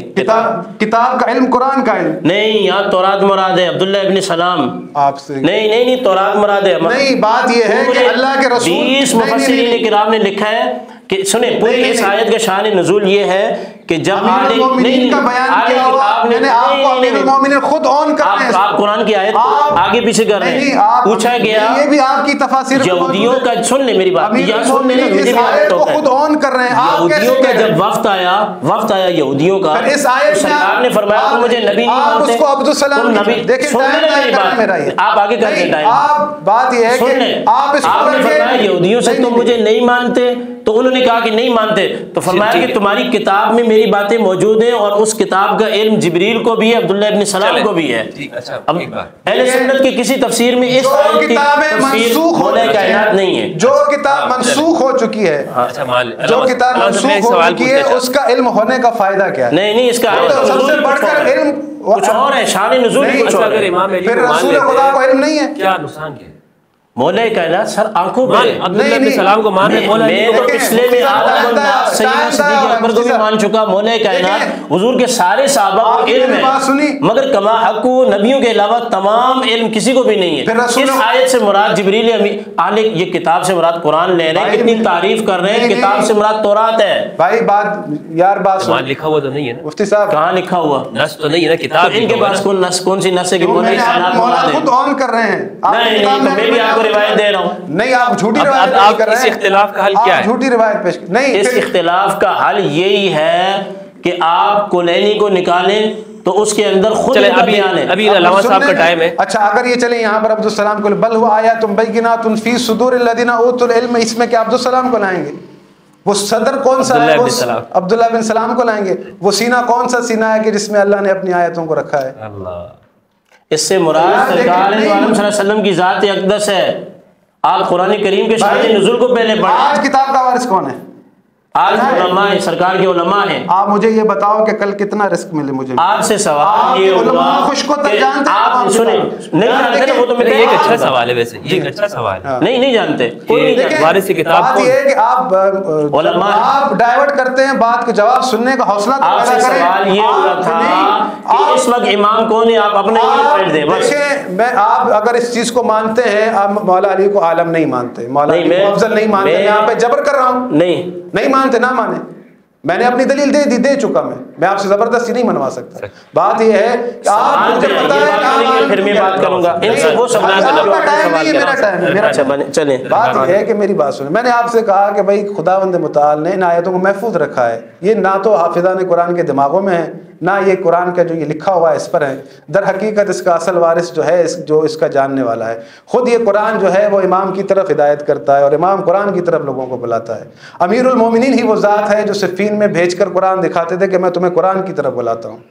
بھائی بات یہ ہے کہ قرآن کا ہم کہہ رہے ہیں کہ سب سے بڑھ کر جاننے والے اہل بیت ہیں، آپ یہ کہتے ہیں کہ وہ عالم نہیں ہے، افضل نہیں ہے، پھر آپ کو اللہ کے رسول نے وصیت جو چھوڑی ہے کما حق کو، پھر آپ کو اللہ کے رسول ضمانت دے رہے ہیں کہ اگر ان سے متمسک رہو گے گمراہ نہیں ہوگے، تو کما حق کا علم ہے نا ان کے پاس، یہ آپ کو گمراہی سے بچائیں گے۔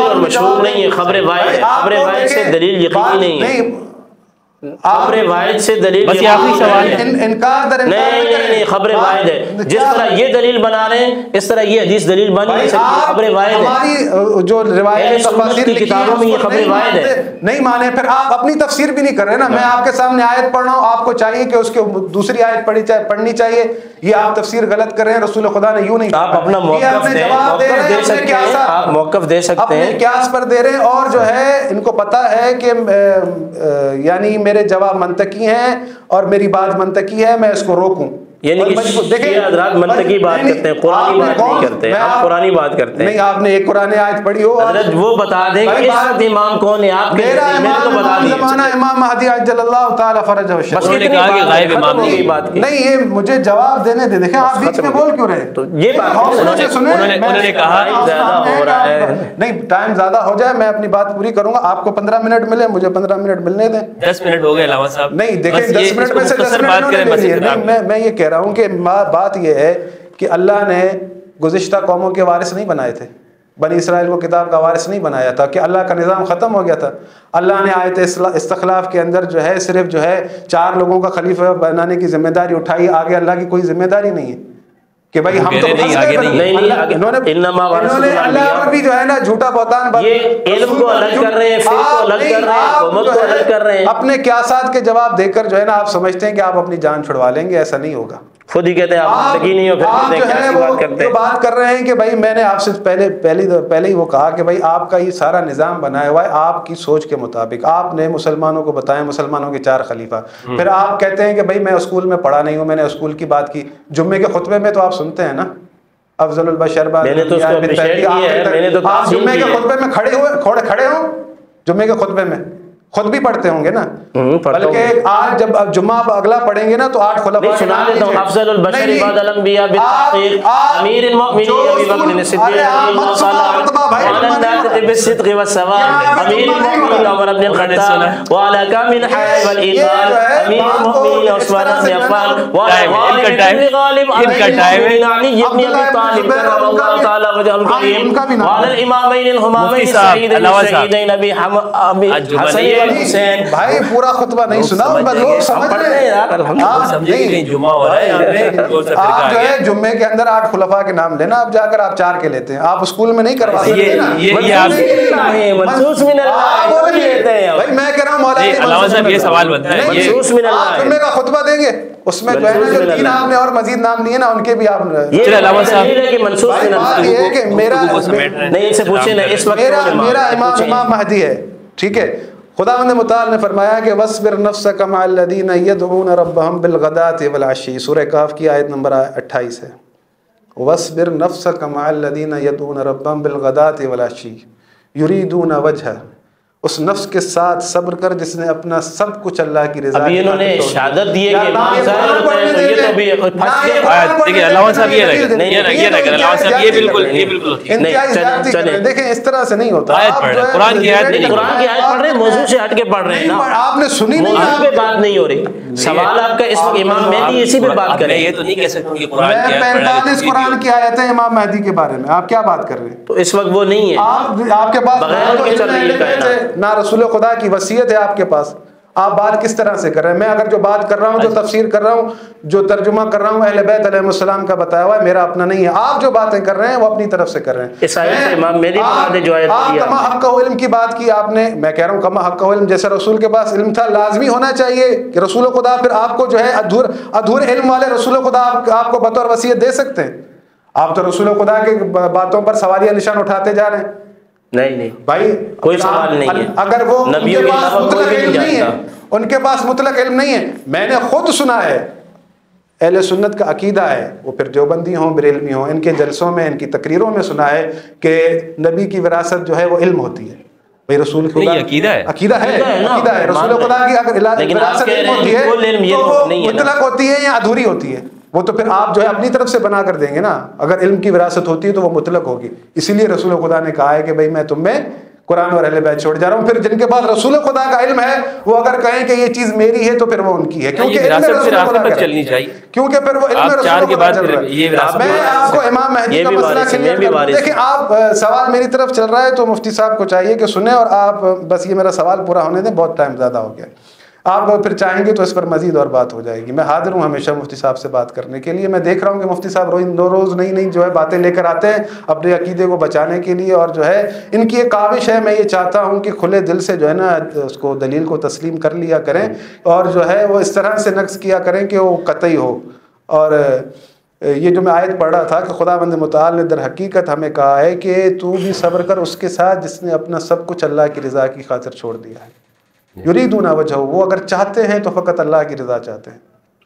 ولا تعد عیناک عنہم، تو اپنی آنکھیں بھی ان سے مت ہٹا. ترید ولا تعد عیناک عنہم ترید زینت الحیات الدنیا، ایسا نہ ہو دنیا کی زینتوں میں گم ہو جائے تو. خداوند متعال کا یہ فرمان ہے اس کے ساتھ صبر کر جس نے اللہ کی رضا کی خاطر صبر کیا، اپنے چہرے کو اللہ کی طرف جھکا دیا ہے. یہ آیت خداوند متعال نے ہمیں آج اس دور کے اندر، کیونکہ دیکھیں میں نے پہلے بھی عرض کیا تھا بنی اسرائیل نے انبیاء کو قتل کیا، آخری بچے حضرت عیسیٰ علیہ السلام. اس کے بعد جو ہے ائمہ معصومین کو قتل کیا گیا، امام حسن امام حسین مولا علی سے لے کر سب ائمہ کو قتل کیا گیا، حتیٰ امام حسن عسکری کو قتل کیا گیا. خداوند متعال نے امام مہدی کو غیبت میں لے لیا تو ان کی حجت کو، کیونکہ یہ اللہ رب العالمین کا نظام ہے. اللہ رب العالمین جبر سے کوئی چیز نہیں منواتا. وہاں پر اللہ نے حضرت عیسیٰ کو اٹھا لیا اور یہاں اپنی آخری حجت جو 12ویں تھی اس کو اٹھا لیا. پھر دونوں کو ساتھ بھیجے گا. اللہ اپنے امر پر غالب ہے، اللہ کا امر غالب ہو کر رہے گا. اب یہ جو امام موجود نہیں ہے تو خدا ہمیں قرآن نے ایک کرائٹیریا دیا ہے کہ ان کی غیر موجودگی میں ہمیں کیا کرنا ہے، کہ خدا اللہ کے رسول نے خود یہ فلسفہ دیا ہے. میں نے یہ پہلے بھی پروگرام میں اس بات کو واضح کر چکا ہوں، قرآنی آیات سے دلیل دے چکا ہوں کہ رسول خدا کا بتایا ہوا یہ فرمان ہے. ان کی یہ حدیث ہے حضرت عمار یاسر سے کہ رسول خدا نے حضرت عمار سے کہا تھا کہ عمار میرے بعد میرا وسیع جانشین علی ہے، اس کے بعد حسن، اس کے بعد حسین. پھر رسول خدا نے تمام ائمہ معصومین کا نام لیا، امام مہدی کا نام لیا، پھر کہا کہ اس میں 12ویں کے لیے غیبت ہے. ساری دنیا اگر ایک طرف رخ کرے اور اکیلا علی تنہا ایک طرف رخ کرے تو علی کی طرف چلی. تو یہ ساری چیزیں موجود ہیں. ہم اگر کہتے ہیں کہ امام مہدی غیبت میں ہیں تو وہ ہمارے امام ہیں. کیوں ہم انتظار میں ہیں؟ کیونکہ رسول خدا نے ہمیں یہ میزان دیا، رسول خدا کی وصیت کے مطابق ہم انہیں امام مانتے ہیں. وہ کس طرح غیبت میں ہدایت کرتے ہیں ایک جدا موضوع ہے. آپ اس پر بیٹھیں تو میں اس کے لیے بات کرنے کے لیے تیار ہوں. صحیح. بہت بہت شکریہ علامہ صاحب آپ کا کہ آپ تشریف لائے اور اتنی مثبت گفتگو ہوئی. بہت بہت شکریہ آپ کا علامہ ہزاروی صاحب کہ آپ تشریف لائے اور اس گفتگو کے اندر شرکت کی. جیسا کہ ناظرین آپ نے دیکھا کہ خلافت الامامت کے حوالے سے ہمارا دوسرا سیشن ہوا اور تشنگی ابھی بھی بہت ساری باقی ہے. سوالات کچھ اس طرح سے ہیں کہ جو میں کافی سوالات ہیں وہ کر نہیں سکا، اور جو موضوع ہے وہ پھیلتا جا رہا ہے. خاص طور پر کہ کچھ چیزیں ایسی ہیں کہ جو میں یہ چاہ رہا تھا کہ سنی عوام ہو یا شیعہ عوام ہو، وہ عام خاص ہر شخص کو یہ بات سمجھ میں آ جائے کہ اصل عقیدہ بنیادی طور پر کیا ہے. اور الحمدللہ یہاں تک ہم پہنچ گئے ہیں کہ ہمیں یہ بات معلوم ہو گئی کہ اہل سنت خلفائے راشدین کے اوپر جمے ہوئے ہیں، ڈٹے ہوئے ہیں، اور اہل تشیع کے ہاں 12 اماموں کا عقیدہ ہے. اب دلائل دونوں طرف سے آپ کے سامنے آ گئے ہیں. میں اس حوالے سے کوئی اپنی رائے نہیں دینا چاہتا اس پروگرام کے اندر کہ اس پروگرام کے حوالے سے وہ آپ نے دیکھا ہے. آپ اس حوالے سے ہی کچھ گفتگو کر سکتے ہیں اور کمنٹ کر سکتے ہیں، سوال پوچھ سکتے ہیں. اور جو پچھلی نشست کے حوالے سے آپ کے سوال تھے وہ بھی میں نے اس گفتگو کے اندر شامل رکھے ہیں، اور تاکہ ہم دونوں جانب سے ان آپ کے سوالوں کے جواب لے سکیں۔ دوسری میں یہاں پر اہم بات یہ کرنا چاہتا ہوں کہ پاکستان کے اندر یہ ایک نیا ٹرینڈ چل رہا ہے، اور یہ ایک الحمدللہ ہم نے اس کو سیٹ کر لیا ہے کہ پاکستان میں ہم مختلف مکاتب فکر کے لوگ وہ ایک ساتھ بیٹھ کر اتنے سینسیٹیو ایشو کے اوپر گفتگو کر سکیں اور ایک ساتھ علماء بیٹھ سکیں، ڈیبیٹ ہو سکے۔ پہلے گفتگو کا ماحول یہاں پر موجود تھا، آپ نے ٹی وی چینلز کے اوپر بھی دیکھا کہ علماء بیٹھے ہیں اور آپس میں شیعہ سنی مختلف مسالک کے دیوبندی بریلوی وہ علماء بیٹھے ہیں اور انہوں نے گفتگو کی ہے۔ لیکن سوشل میڈیا کا دور ہے اور اس میں اتنے حساس ایشو کے جس حوالے سے پوری دنیا کے اندر تاریخ کے اندر دیکھتے ہیں کہ مناظرے ہوئے ہیں اور مختلف ممالک کے اندر شیعہ سنی بہت زیادہ حساسیت پائی جاتی ہے، تو گفتگو کو بالکل اسی طرح سے نقل کرنا بغیر کسی سنسرشپ کے، بغیر کسی اور سوشل میڈیا کے ذریعے سے یہ ممکن ہو پایا ہے، اور اس کا یہ ایک مثبت پہلو ہمارے سامنے آ رہا ہے کہ امت مسلمہ کے جو مختلف مکاتب فکر ہیں، لوگ ہیں، وہ ایک دوسرے کے ساتھ بیٹھ رہے ہیں، گفتگو سن رہے ہیں، اور ہم الحمدللہ قریب ہو رہے ہیں ایک دوسرے کے الحمدللہ، اور زیادہ سے زیادہ یہاں پر ہم آہنگی کے لیے، بین المسالک بین المذاہب ہم آہنگی کے لیے کہ تمام مذاہب جتنے بھی ہیں پاکستان کے یہاں کے شہری ہیں یا دنیا بھر کے اندر ہیں، وہ امن کے ساتھ رہیں ایک دوسرے کے ساتھ۔ دیکھیں عقیدہ کچھ بھی ہو، آپ کو اپنے عقیدے کی مکمل آزادی ہے، لا اکراہ فی الدین، دین میں کوئی جبر نہیں ہے، آپ کا کوئی بھی مذہب ہے آپ کو مکمل آزادی ہے، پاکستان کا آئین بھی اس کی اجازت دیتا ہے اور ہمارا مذہب اسلام بھی جو خوبصورت مذہب ہے وہ بھی اس کی اجازت دیتا ہے۔ لہٰذا یہ ہماری کوشش ہے کہ ہم اس فضا کو قائم کر سکیں اور دنیا بھر کے اندر مسلمانوں کو یونائٹ کر سکیں۔ بہت بہت شکریہ دوستو، اور اپنے پیاروں کا خیال رکھیے۔ اگر کوئی سوال ہو تو ضرور پوچھیے گا، کمنٹ میں لکھنا نہ بھولیے گا، اور سب کے لیے دعا کیجیے، پاکستان کے لیے دعا کیجیے، میرے لیے، اور آخر میں اس دعا کے ساتھ اجازت چاہوں گا، پروردگار ہم سب کو قرآن مجید میں تدبر کرنے اور اہل بیت علیہ السلام کی معرفت عطا فرمائے، اور اس پیارے وطن پاکستان کو امن کا گہوارہ بنائے۔ پاکستان زندہ باد۔ السلام علیکم ورحمۃ اللہ۔